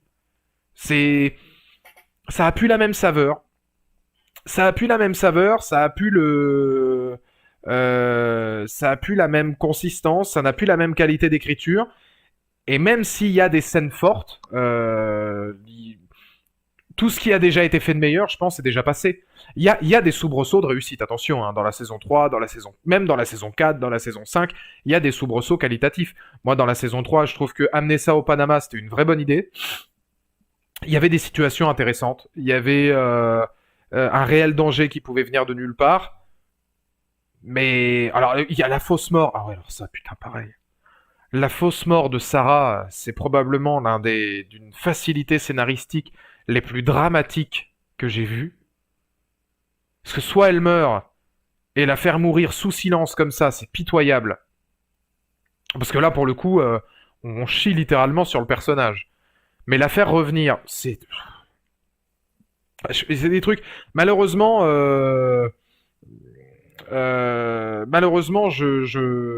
j'adhère pas à ça. Aurais-tu parlé de Prison Break si Maxime ne l'avait pas fait? C'est qui Maxime? Je connais pas. Oui, ma vidéo sur T-Bag, c'était prévu depuis longtemps, hein. Moi, ça fait un moment. Demande aux gens dans le chat là qui me suivent sur Twitch et puis même à Mediavore à qui je lui en parle depuis longtemps. Ça fait longtemps que je dois faire ma vidéo sur T-Bag. Ça fait facilement faire 1 an. Et ce live là, du coup, suit directement la thématique de ma vidéo. Comme j'ai sorti la vidéo aujourd'hui. Pire idée de l'histoire, la mort de Sarah. Mais c'est surtout que ouais, alors le fait de comment dire, le fait de trafiquer la mort de Sarah sous prétexte que je crois effectivement que l'actrice était enceinte à ce moment-là, d'accord. Mais Walking Dead l'a fait avec Christiane Serratos qui était enceinte quand elle jouait Rosita. Eh ben, tu lui mets 2-3 scènes grand maximum. Ou alors tu dis qu'elle est partie à perpète, ou tu lui fais jouer une scène au début, une scène à la fin. C'est vraiment une grosse facilité, genre elle est morte. Et après, en fait, non, elle est pas morte. C'est navrant. Enfin, il y a tellement mieux à faire pour pallier forcément à une grossesse, quoi. La fausse mort. Ouais, non, mais voilà, c'était terrible. C'était terrible. Et puis Lincoln qui reconnaît pas la tête de Sarah. Ouais, non, moi j'avais le souvenir qu'il l'avait reconnue, moi. Il me semble que j'ai le souvenir qu'ils la reconnaissent. Mais enfin, globalement, c'est pas bon, quoi. J'ai regardé Prison Break avant The Walking Dead, donc le choc avec cette actrice. Moi, je pense que tous. À mon avis, rares sont les gens qui ont connu Sarah Wayne Callies avec Walking Dead. Avant Prison Break. Je pense qu'il y en a quasiment aucun. Ce qui était une bonne pioche, hein, d'ailleurs. Sarah Wayne Callies qui était... honnêtement, dans Walking Dead, je crois que c'était alors, dans Walking Dead saison 1, si, il y a Norman Reedus qui était déjà chevronné. Il y a Jeffrey Demoon qui avait une carrière cinématographique, mais ça fallait connaître. Il y avait Merle, hein, forcément, Michael Rooker, qui était quand même une figure assez connue, et Sarah Wayne Callies. Mais je pense que dans le casting de Walking Dead, Sarah Wayne Callies était la plus connue. Je pense. J'ai connu Sarah avec The Walking Dead. Ah, bah, il y en a quelques-uns, ouais. Louis, Bridge et tout. Ouais, il y en a quand même quelques-uns. D'accord. Bah, c'est bien. C'est surprenant, parce que ouais, c'est vrai que ça s'est sorti tellement après Walking Dead. Il y a quand même 5 ou 6 ans d'écart. Mais, ouais, pour le peu que vous soyez passé à côté de Prison Break. Mais, le débat d'ailleurs est sans fin hein, entre Sarah Tancredi et Laurie Grimes. Quelle est la demoiselle la plus chiante? Je pense que le débat est encore ouvert. Bon, c'est des personnages que j'aime bien. Moi, j'aime bien Laurie. Je trouve que Laurie était indispensable pour le développement de Walking Dead. Donc j'aime bien Laurie. Moi, je fais partie des seuls qui aiment bien Laurie.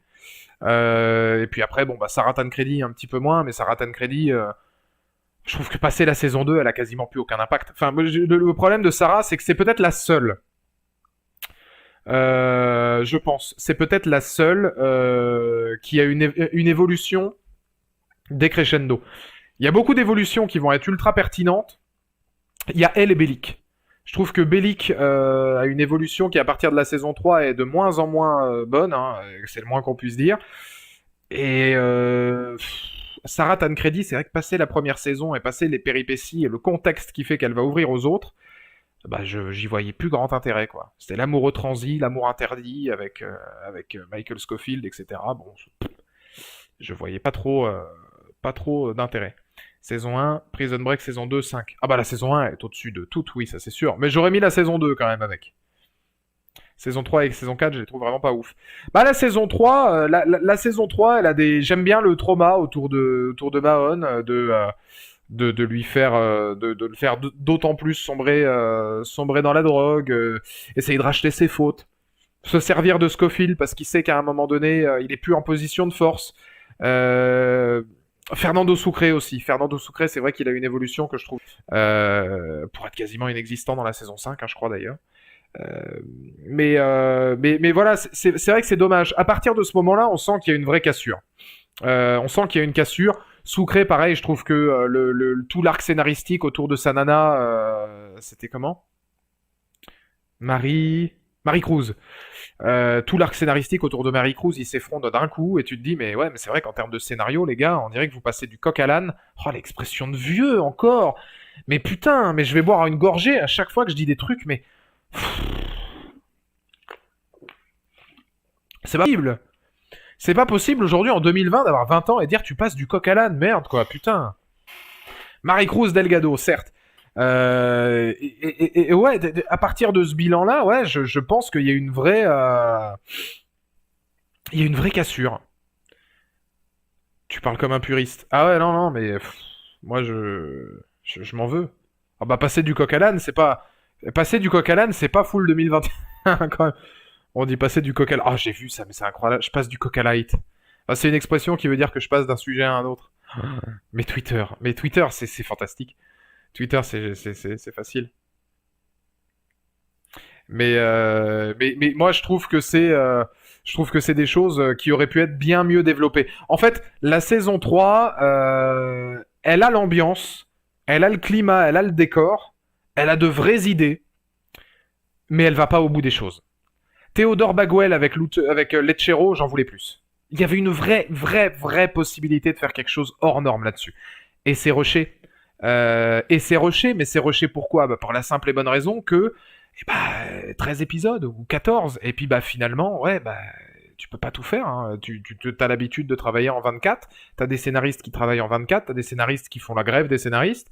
Et malheureusement, t'en arrives à un constat où c'est pas au niveau, c'est pas au niveau, mais c'est discutable et c'est défendable parce qu'ils ont pas eu 9 épisodes. Elle a que 9. Oh, je pensais 13 moi. Parce que Lost en avait 13, la plupart en avaient 10, 13. Il y a que 9 épisodes dans la saison 3. Bah c'est pour te dire. Qu'est-ce que tu veux travailler en 9 épisodes quand tu passes de 24 à 9 et que t'arrives dans un endroit où il y avait... Je me disais, attends, il y en a 13 ou 3. Mais non, c'était bien 13. C'était bien 13. Ouais, parce que 9 c'est la saison 5. Qu'en avait très peu. Mais d'un autre côté, la saison 5 de Prison Break, 9 épisodes, dans le sens où ça sort en 2018 ou 2019. 2018, je crois. Je dis, bon, c'est le mood des séries actuelles. Moi, je trouvais ça cool d'être redevant M6 et puis de me retaper le générique de Faflarage, etc. Donc j'étais dans le bon mood. Par rapport à ce qu'ils avaient à développer dans la saison 5, 9 épisodes, c'était logique. Donc la saison 3 était défendable. La 4e... Alors, je parle pas de tout, évidemment. Il faudrait un live de 12 heures. Il y a peut-être des choses que j'oublie, des choses sur lesquelles je vais revenir par la suite. Le but est de vous donner une petite analyse et puis qu'on discute entre nous. C'est pour les gens dans la rediff. Si vous dites, t'as oublié de parler de telle ou telle chose. Le but n'est pas de parler de tout, mais de faire l'éloge de plusieurs choses. Là, on arrive à la saison 4. C'est celle, globalement, où j'ai le moins de souvenirs. Je vais vous dire, pour moi, c'est pas du Prison Break. C'est chiant à mourir. Je trouve en termes de rythme, je trouve la saison 4 d'une platitude infernale. Là où même, tu vois, un personnage comme T-Bag m'a déçu, parce que globalement, je trouve il y a des épisodes, quand T-Bag drague une nana dans la saison 2, quand ils vont chercher le fric de Westmoreland, cet épisode est incroyable, parce que Robert Knipper est fantastique. Tout ça pour qu'au final, elle s'intéresse, elle aussi, à Lincoln Burrows, parce que toutes les femmes veulent Lincoln Burrows. Mais il y avait des épisodes comme ça qui étaient légendaires. Dans la saison 3, T-Bag a quelques épisodes aussi qui sont vraiment puissants. Mais là, même lui, tu vois, qui pour moi était potentiellement un sauveur dans la saison 4, il y a un discours dans un épisode que je trouve très fort, quand il se fait passer pour Cole Pfeiffer, je crois. Quand il se fait passer pour Cole Pfeiffer, là, dans les bureaux et tout, c'est pas assez développé. Mais là, je pense qu'il y avait une vraie plus-value qui aurait mérité d'être travaillée. Mais globalement, c'est pauvre. Intellectuellement, c'est pauvre. Scénaristiquement, c'est pauvre. Le traitement des personnages est pauvre. Je veux dire, alors tout le monde parle de Gretchen. La seule chose que je retiens de Gretchen, c'est t'es une pute, sale pute. Et ta mère était une pute. Et sa mère était une pute. Et sa mère qui faisait le tapin sur les aires d'autoroute, c'était aussi une pute. C'est tout. Je retiens que ça de la réplique culte de Michael Rapaport dans la saison 4. C'est tout. Franchement, parce que Gretchen, globalement, n'est pas du tout un personnage qui m'a intéressé. Alors, c'est subjectif, mais je trouve qu'en termes de consistance narrative, ce que nous donnaient les saisons précédentes, bof. Don Self est un personnage qui est arrivé dans la saison 4 et qui, pour le coup, valait le coup d'œil. Oui. Ouais, lui, oui.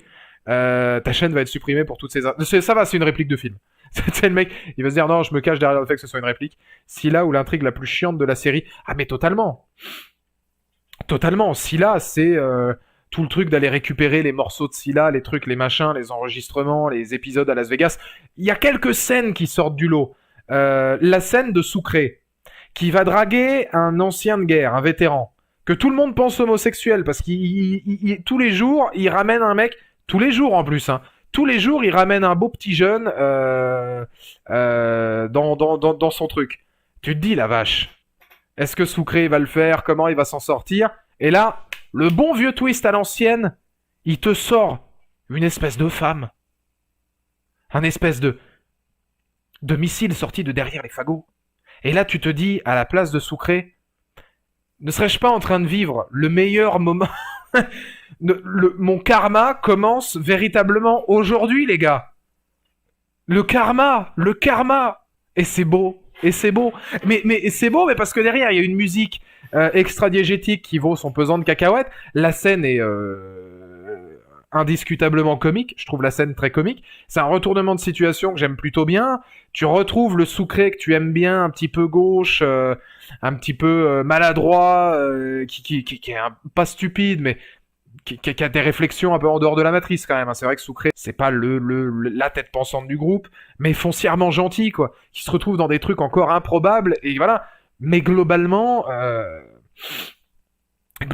hormis quelques scènes comme ça, je trouve la saison 4 très, très, très, très pauvre. Très pauvre. Et son pesant de cacahuètes, encore une expression. Oh, putain. Ouais, j'avoue. Je bois. Et c'est des choses qui sont dommages. La saison 4 n'apporte rien.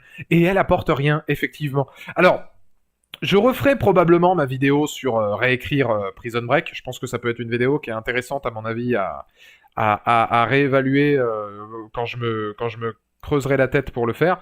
Mais je reprendrai les arcs narratifs que j'avais déjà pris. Il faudrait juste que je trouve une fin. Mais moi, tout ce qui serait autour de Scylla, je le supprime. Pour moi, Prison Break... c'est saison 1, 2, et après ils auraient dû faire 2 saisons à Sona. Mais faire un truc, mais radicalement différent. Mais vraiment, très différent, beaucoup plus sombre, beaucoup plus torturé, qui ne termine pas bien, avec une fin à Sona. Pour moi, les saisons 4 et 5 n'ont pas lieu d'être. Je pense pas que ce soit forcément utile. Vive Edge. Comment il va le Luan? Ah, j'en connais un qui doit être content de son Royal Rumble. Ouais, j'ai vu ça, je suis content de voir que Ketil Onepla de Viking en a fait du chemin quand même depuis le Groenland. Beau Rumble. Alors, Luan, tu pourras me dire, mais Christian, c'est vrai retour ou c'est je viens et puis... Parce que j'ai vu des échos comme quoi apparemment il était véritablement de retour lui aussi. Mais est-ce que c'est une comment dire, une rumeur, ou alors est-ce que c'est officiel, ou est-ce que c'était juste un one shot de le voir revenir au Royal Rumble pour faire une petite accolade à son pote Edge, qu'on va revoir champion du monde, et ça c'est beau, putain. Et genre la mère c'est la méchante, le début de la 5 fait envie quand même avec l'état islamique. Mais avant d'arriver sur la 5, on ira sur la... On reste un peu sur la saison 4, je suis assez d'accord avec toi Alexandre. On va terminer vite fait, mais de toute façon j'ai plus grand chose à dire sur la saison 4, pour moi c'est la saison de trop. Aujourd'hui, et je l'ai regardé sur Netflix, je les ai tous en... Ah bah non, je les ai revendus. J'ai gardé les saisons 1 et 2. C'est révélateur, hein. Les coffrets, ils sont où? Mais ils sont là. Mes coffrets Prison Break. Alors vous les voyez pas, mais j'ai mes coffrets Prison Break, j'ai gardé la saison 1 et la saison 2. Lapsus révélateur, hein. Lapsus révélateur. J'étais obligé. Donc voilà, je pense qu'à un moment donné, tout est dit. Mais je pense que la saison 4 était la saison de trop. C'est le cas d'école à ne pas faire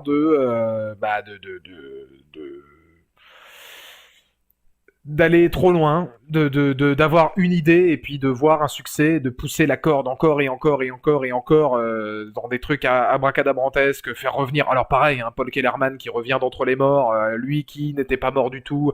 Enfin, c'est des choses qui sont à peine expliquées. C'est dommage parce que il y avait, je pense, un vrai potentiel pour que ça reste une série culte si on s'était arrêté où il faut.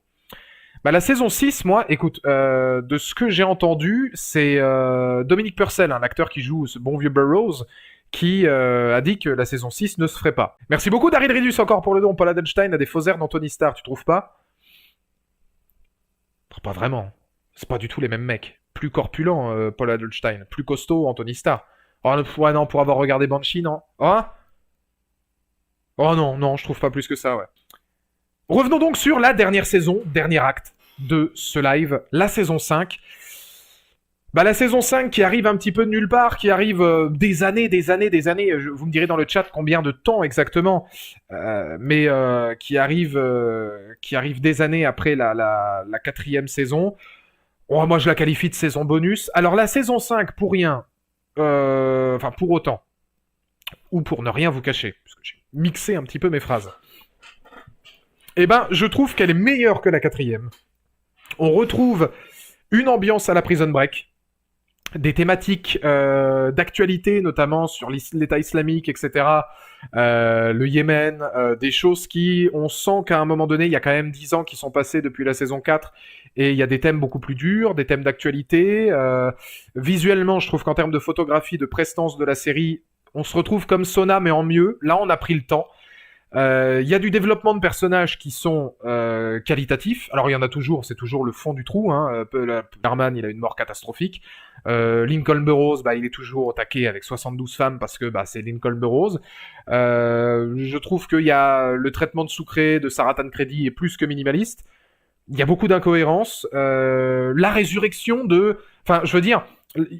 Prison Break est une série qui a énormément de défauts sur la résurrection de ses personnages principaux.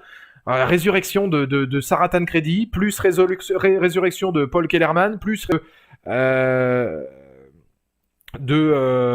Scofield, là même carrément. Tu te dis, mais je veux dire, mais les gars, franchement, s'il y a une saison 6, Abruzzi, il est vivant, je vous le dis. Hein. En fait, il a survécu, il est vivant, et on va le revoir, Peter Stormare. Donc ça, je trouve que c'est quand même un peu con-con. Ça amène quand même des situations, des péripéties, avec une mise en place de la tension qui se rapproche beaucoup des premières saisons, ça c'est incontestable. En termes de scénario, il y a du bon et du moins bien, voilà, c'est encore très incohérent, c'est très stéréotypé, il y a des choses qui ne vont pas. Mais, dans la saison 5, il y a une chose pour moi qui est superbe. Et si vous avez vu ma vidéo que j'ai sortie de ce que je vais parler, c'est Whip et T-Bag. L'acting de l'acteur qui joue Whip, dont j'ai loupé le nom, j'ai envie de dire Alexander Prue, mais j'ai un Demetrius Prue. Alors c'est Prue le nom de famille, j'ai écorché le prénom. Je trouve qu'il est extraordinaire. Les mimiques, le regard qu'il va avoir très proche de Sweet Bagwell, l'espèce d'ouvrir les yeux comme ça, de la même manière que T-Bag, de parler fort, d'avoir la même gestuelle, le mec qui démarche. Le duo marche très bien. Il y a une vraie profondeur. Il y a une vraie profondeur entre les deux. Il y a une humanité naissante avec Bagwell, là où on le voit d'autant plus. L'humanité qui, pour le coup, était naissante à partir de la saison 2, s'amplifie énormément. Augustus, voilà. J'ai dit Alexander et Demetrius. Tu mixes les deux, ça fait Augustus. Ça n'a aucun sens, mais limite tu fais les deux et voilà. Mais je trouve que Augustus Prue est quand même très fort dans la gestion du truc. Alors oui, pareil en termes d'incohérence, T-Bag qui sort de tôle. Est-ce qu'il y a peut-être une signification par rapport au fait que ce serait Scofield qui les fait sortir, puisque c'est Scofield qui a envoyé les photos, qui ceci, qui cela, pour prévenir Burrows et tout machin? Oh, c'est ultra tiré par les cheveux, ce truc-là. Moi, c'est plutôt la forme que j'ai appréciée plus que le fond, je dois pas vous mentir. Mais la main bionique, pareil, c'est too much, quoi. Je veux dire, la main bionique, c'est un peu trop. Y a beaucoup de choses qui vont pas, mais en traitement de personnage, il y a des choses qui vont, et c'est aussi important à le dire. Pour moi, la saison 5, elle vaut la moyenne. C'est 5 sur 10. C'est une saison bonus. Si tu le considères comme du bonus, écoute, tu le prends comme du bonus, donc tant mieux. Je veux dire, il n'y a rien de plus et rien de moins à en garder. Maintenant, il y a trop de défauts et trop d'incohérences pour que je la prenne encore relativement au sérieux, cette saison. Mais il y a quand même des choses qui me plaisent bien, où on ressent un petit peu l'ambiance et le travail d'écriture des personnages. Et moi, j'aime beaucoup T-Bag et Whip. Alors après, cette relation-là, elle est paradoxale, parce que Whip va finir par mourir. Comme quoi, il y a des gens qui seront vraiment... Voilà, c'est ça, Drop One, ouais. C'est dit comme ça, c'est potable, mais osef. Pour moi, c'est au niveau de la saison 3. Il y a la 1 et la 2 qui sont des chefs-d'œuvre absolus. Il y a la 5, il y a la 4 qui est consternante. Et t'as la 3 et la 5. Si t'as envie de les regarder, regarde-les. Mais globalement, ça n'apporte pas grand-chose. Donc finalement, c'est normal que je me rappelle de rien. Ah bah, ouais, saison 4, 5, oui, c'est logique. Et encore la saison 5, c'est triste parce qu'elle est sortie il y a pas longtemps. Mais il y a quand même des choses... Enfin, tu sens que c'est étudié, mais T-Bag, depuis l'origine de son personnage, on te dresse le portrait de quelqu'un qui est seul, qui est destiné à vivre et mourir seul, qui n'a pas droit au pardon, qui n'a pas droit à un esprit familial, qui ne pourra jamais se laver de ses péchés, que les démons retrouvent sans arrêt, qu'ils le veuillent ou non. Je vous conseille l'épisode de Breakout Kings sur lui, le 3e épisode de la saison. Hein. Vous avez juste à regarder celui-là, parce que de toute façon, c'est des épisodes filaires. Franchement, regardez-le, parce que T-Bag est excellent dedans. Et ce que je vous ai mis en extrait dans la vidéo, c'est génial pour le comprendre.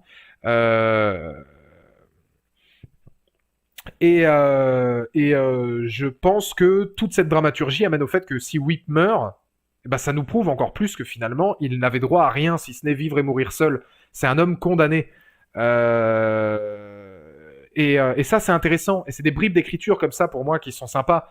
Mais c'est vrai que faire mourir Whip aussi rapidement, ça pouvait être surprenant. Bon ou mal, moi, je considère que ça aide le personnage de Bagwell. C'est vrai que c'est dommage pour Whip. Parce que lui, pour le coup, le personnage était intéressant. Mais voilà. En quoi est-elle égale à la 3, à la 5, à zéro sens? Alors c'est vrai qu'elle est bourrée d'incohérences, qu'elle a vraiment pas beaucoup de sens, et que c'est plus sur la forme et que l'ambiance que moi j'ai apprécié. Là où je dis qu'elle est égale à la 3, c'est pas du tout sur le fond, c'est simplement que pour moi, en fait, je les mets dans le même constat qu'elles sont divertissantes, mais qu'elles n'apportent rien. Je m'étais vraiment pas... Enfin, elles n'ont rien à voir. C'est comme le dit il y a ces biches. Comme le dit Mediavore, c'est des plaisirs coupables, la 3 et la 5. Il y a des bribes de soubresauts, de choses intéressantes, mêlées dans un univers de personnages désacralisés, d'incohérences, de choses vraiment qui ne servent strictement à rien. Mais elles gardent ce petit côté, je trouve, où on sent des bribes à certains moments de quelque chose qui peut nous faire garder cet amour pour la série. Là où la 4 est consternante. Là où vraiment la 4 et Mediavore qui débarque maintenant alors qu'on a fait un live Prison Break. Mediavore, c'est le seul mec qui est là sur des lives sans intérêt, mais quand on parle de Shia LaBeouf, de Prison Break, de tout ce qu'il aime, je vais faire un live sur Stargate, il arrivera dans les 6 dernières minutes. Il en a rien à foutre. Mediavore, il est comme ça. Tous les trucs qu'il kiffe, il arrive à la fin, il se dit nick. Par contre, tous les trucs, vous allez le voir un jour sur l'épisode 73 de la saison 65 de Walking Dead, il sera là, il sera modérateur, il s'en fout. C'est le génie de ces biches. Et alors oui, alors Axel a raison. Alors je me demande si j'ai pas loupé un don. Et si, merci Daryl pour le don. Peux-tu garder ton live STP? J'ai pas vu des débuts. Ce sera en rediff dès demain, je pense. Enfin, peut-être pas demain, mais demain ou enfin demain en tout cas, je vais faire le montage des deux lives que j'ai à monter, et ce sera en live demain ou dans les prochains jours, parce que j'ai mon live de la dernière fois aussi à remonter parce que je me suis pris des strikes musicaux. Je l'ai dit, je me suis endormi, je suis mort. J'ai le mort. Ah, il a même le mort. Il est pas mort, il a le mort. Mais oui, t'inquiète pas, ouais, ce sera en rediffusion, tu pourras tout revoir. Merci encore pour le don. T'es hypé pour la prochaine saison de Walking Dead? Moi, j'ai arrêté d'être hypé pour Walking Dead il y a un moment déjà. Maintenant, je regarde et les épisodes me hype quand je suis devant. Mais je ne fais plus confiance à leurs trailers, etc. Parce que à l'arrivée, on est déçus. Donc, j'attendrai de voir. En fait, là, j'entame Walking Dead en me disant... Je n'ai pas encore lu les comics. Là où ils en sont, je me suis arrêté dans les comics, donc ce sera que de la surprise. Je n'attends que des bonnes surprises, je n'attends qu'à être agréablement surpris. Donc ce sera un... Voilà. Et ça se ressortira dans mes lives Walking Dead, que je ferai à partir du 28 février. Ça se ressentira aussi... Ça se ressentira aussi dans mes vidéos, puisque là, je ne serai pas subjugué par le comics. Et je regarderai pour Negan, évidemment, mais j'attends que d'être surpris. Le rôle de Sucré dans Prison Break est aussi très bien joué, son amitié avec Franklin. Oh ouais, l'amitié Sucré-Scofield surtout. Sucré Sinote, moins. Mais Sucré... Oui, Sucré est un personnage très attachant, on en a parlé en début de live, mais c'est vrai que c'est un personnage très humain. Ce qui nous amène, du coup, maintenant qu'on a vu la saison 5, aux dernières bribes de ce live. Mon top 5 personnages, très rapidement, que je vais faire devant vous parce que j'y ai jamais pensé. Alors en 1, évidemment, Theodore Bagwell. Faites le vôtre d'ailleurs dans le chat. N'hésitez pas à me donner votre top 5. Des meilleurs personnages de Prison Break. Une série extraordinaire, peuplée de personnages charismatiques, comme MC Guillaume. Tu as parlé du film, je l'ai pas vu. Je l'ai pas vu. Alors il y a eu le film, alors attends, il y a eu le film, c'est le film où c'est Sarah qui est en tôle.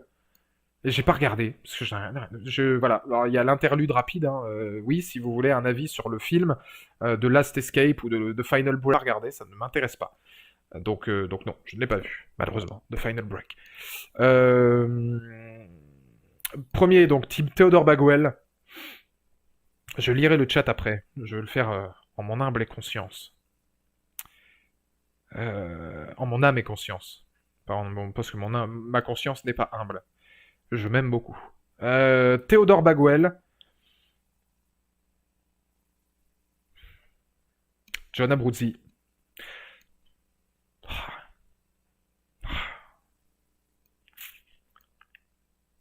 John Abruzzi, quand même, quoi. Mais je vais mettre Mahon en 2. Je vais mettre Théodore Baguel, Alexander Mahon, Théodore Baguel en 1, Alexander Mahon en 2, John Abruzzi en 3. Je vais mettre Michael Scofield en 4, parce que Michael Scofield, enfin, je veux dire, c'est le Rick Grimes de Prison Break, à un moment donné, il faut quand même le mettre. Et derrière, c'est chaud. Derrière, c'est chaud, parce qu'il y a beaucoup de personnages que j'aime bien.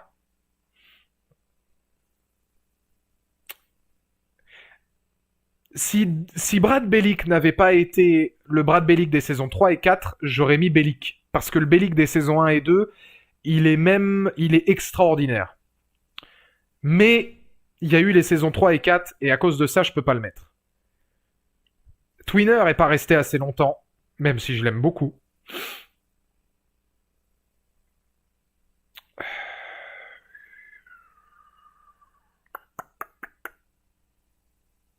Gretchen, je m'en fous. Tout ce qu'il y a après la saison 3, je m'en fous. euh...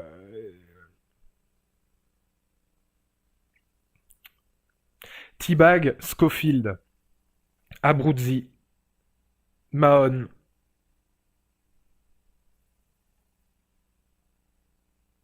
J'aime bien Whip.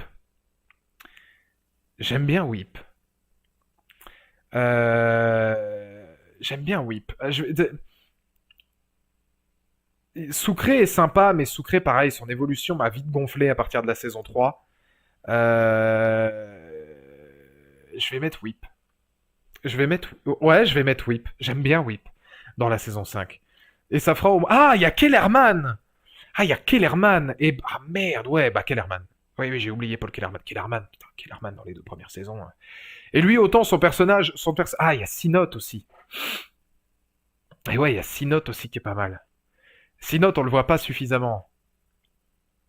Bon bah... Oh, putain, top 5, c'est dur. Top 5, c'est dur. Bah, je vais vous en citer 8. J'ai l'impression de faire ma tier list. Scofield, Kellerman, Bagwell, pas dans l'ordre, hein, mais Scofield, Kellerman, Bagwell, Mahon, Whip, Abruzzi, Bellick. Là, du coup, je peux le mettre.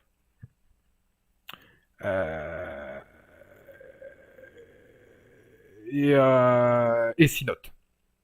Sinote, j'aime bien aussi. Brad Bellick, FBI. Brad Bellick. Je bosse pour le bureau. Devant son petit... devant son rétroviseur. Brad Bellick du bureau. Incroyable. Non, Brad Bellick, il mérite d'être dans le top 8. Bon, Lincoln Burrows, honnêtement, Lincoln Burrows, à part le mec bodybuildé, agressif, qui a un nœud à la place du cerveau, on partait sur un top 5 pour finir sur un top 8, pas dans le... Mais c'est ça, là, c'est ça qui est fantastique. Et là, ça va finir sur un top 10. C'est le mec. Non, ouais, c'est les 8 vraiment que j'ai vraiment beaucoup apprécié, quoi. Et je double le vraiment. Non, alors où est-ce que j'en étais Tac. Non, ouais, Link le déluge. Le personnage est attachant, mais je le trouve trop monolithique. Lui, pour le coup, n'a aucune nuance, quoi. Burroughs, c'est vraiment un bourrin monolithique qui a pas, voilà, qui a pas une nuance extraordinaire. Et je trouve que c'est un peu dommage et préjudiciable pour une série de ce niveau-là. On aurait pu lui accorder plus de crédit, je pense. Et Dominique Purcell, de toute façon, globalement, les 3 quarts des rôles qu'il a fait par la suite, c'était des rôles très bruts de décoffrage. Il est touchant, je suis d'accord, Brand. Il est touchant, il arrive à être touchant par moments, notamment dans la saison 1. Forcément, quand il y a un épisode où il est sur le point de mourir, où il demande ses fameuses pancakes, ses crêpes ou ses pancakes à la myrtille. C'est vrai que là, il a tendance à être potentiellement très touchant. Mais globalement, ça reste quand même quelqu'un de brut de décoffrage, et tout va partir finalement de lui, certes, mais il y avait, je pense, mieux à faire. Si Ben Laden croise les jambes de gauche à droite, ça ne nous dit pas la même chose que s'il les croise de droite à gauche. Réplique culte. Non mais t'as tellement de répliques comme ça qui sont folles. Puis il y a tellement de scènes, on en a revenu dans la saison 1, mais c'est vrai que putain, la saison 1 de Prison Break, c'était quand même quelque chose. La saison 2, pareil. Enfin, globalement, la saison 2 était vraiment... était vraiment forte. Après, c'est vrai que, comme le dit Smoke, l'ex de Link était un perso très intéressant. Si tu parles de Veronica, j'ai été surpris qu'elle meure si rapidement. Pour moi, le personnage de Veronica était le lien très complexe et intéressant qui pouvait être fait entre la prison et l'extérieur de la prison, entre des choses qui sont comment dire, qui sont gouvernementales, comme on parlait au début. Mais voilà, c'est vrai qu'il y a la saison 1 et 2 qui sont extraordinaires. Saison 3, faute de la grève des scénaristes, malgré quelques segments intéressants. Puis saison 4, quasiment rien à dire. Globalement, je me souviens, honnêtement, hein, je me souviens de très peu de choses. Je trouve que c'est un scénario abracadabrantesque qui n'a pas lieu d'être. La saison de trop. Avec de la désacralisation de personnages, et puis on n'est plus du tout dans l'univers Prison Break, quoi. Vraiment. Et puis la saison 5, qui est une sorte de bonus. Moi, je la considère comme bonus. Valou, ton top 5 des personnages de Oz. Quand il y a Adebisi, il n'y a pas besoin d'un top 5. Il y a juste besoin d'Adebisi. Alors, c'est Adebisi ou Adebisi? À chaque fois, je crois que c'est Adebisi. Adebisi, ouais. C'est ça. Quand il y a Adewale, Akinouye, Agbaye, il n'y a pas besoin d'un top 5. Il y a juste besoin de son swag, de son assurance. Abruzzi, ils l'ont fait trépassé alors qu'il avait le potentiel de faire un crossover. John Abruzzi, ça aurait été intéressant d'en savoir plus sur lui, ouais. Mais clairement, je pense que sa mort était vraiment belle. C'était un beau moment et elle était surprenante. Et c'était bien de nous surprendre dès l'épisode 4 en plus, je crois. Dès l'épisode 4, donc forcément, c'était fort. Karim Said aussi. Non mais après, il y a tellement de... Enfin, juste J.K. Simmons, par exemple, c'est fou, quoi. Le rôle de... Alors, comment il s'appelle? Je l'ai regardé il y a longtemps, j'ai plus trop la mémoire des noms, mais le rôle de J.K. Simmons dans Oz est quand même extraordinaire. C'est...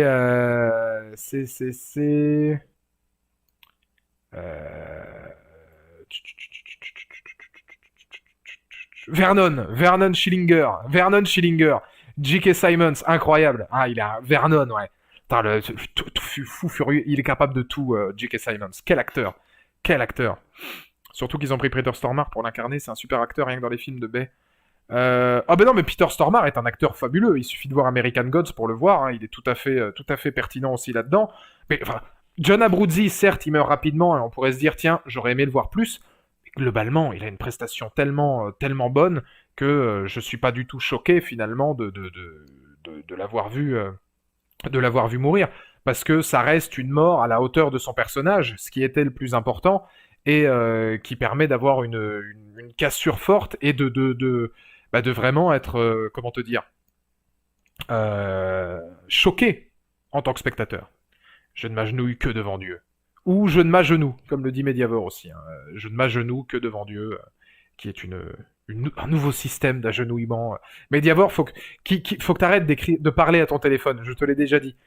Écris avec tes mains, c'est plus simple. Je comprendrai jamais les gens qui font des vocaux en parlant à leur téléphone.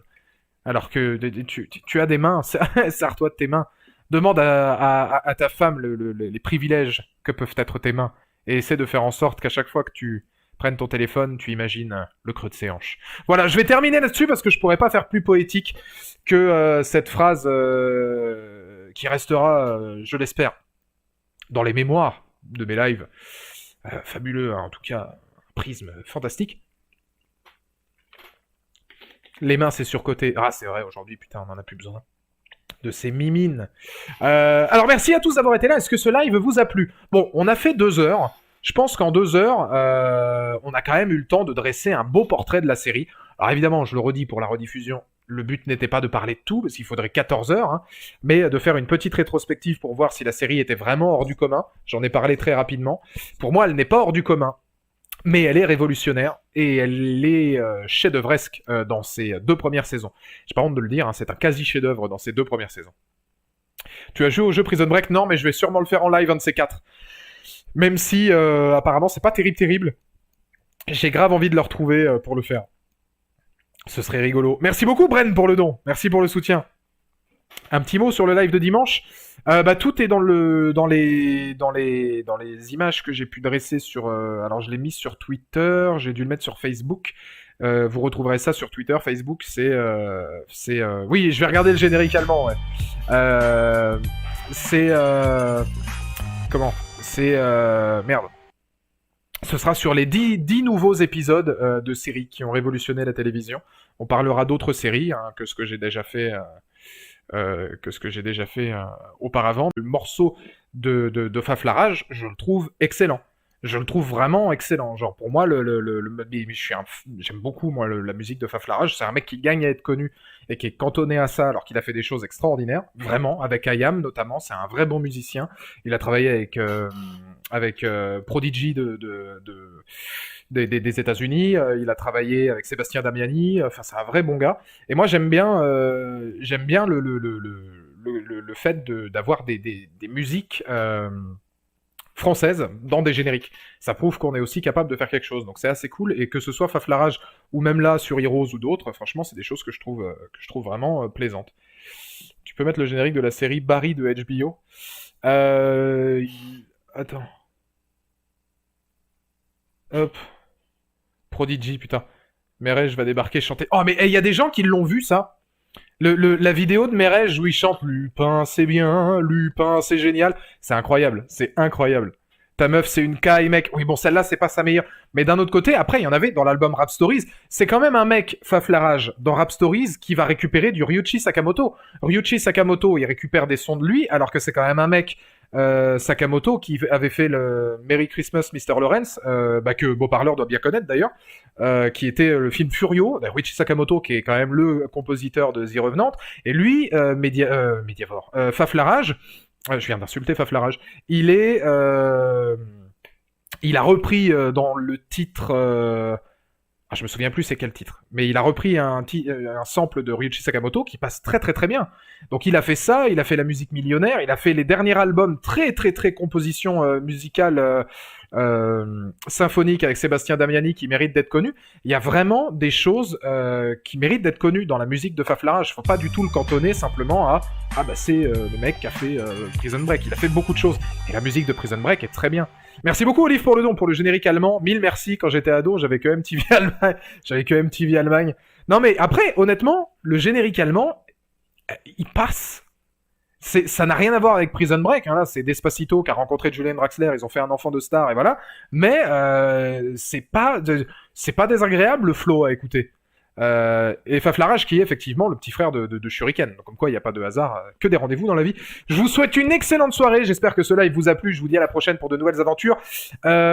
Prochaine vidéo demain sur la chaîne YouTube, attention, vidéo très spéciale, soyez connectés, ça vous concerne directement. Et puis prochain live dimanche sur YouTube, on se retrouve aussi demain soir. Et vendredi soir, ça fait 2 soirs pour Fall Guys. Mes premiers pas sur Fall Guys, du sang, de la rage, des larmes et des top 1. C'est ça qu'on attend. Je vous souhaite une excellente fin de soirée et je vous dis à la prochaine. Merci encore évidemment pour les dons comme d'habitude. Vous avez été très généreux. Ça sera reversé directement au documentaire. On en a bien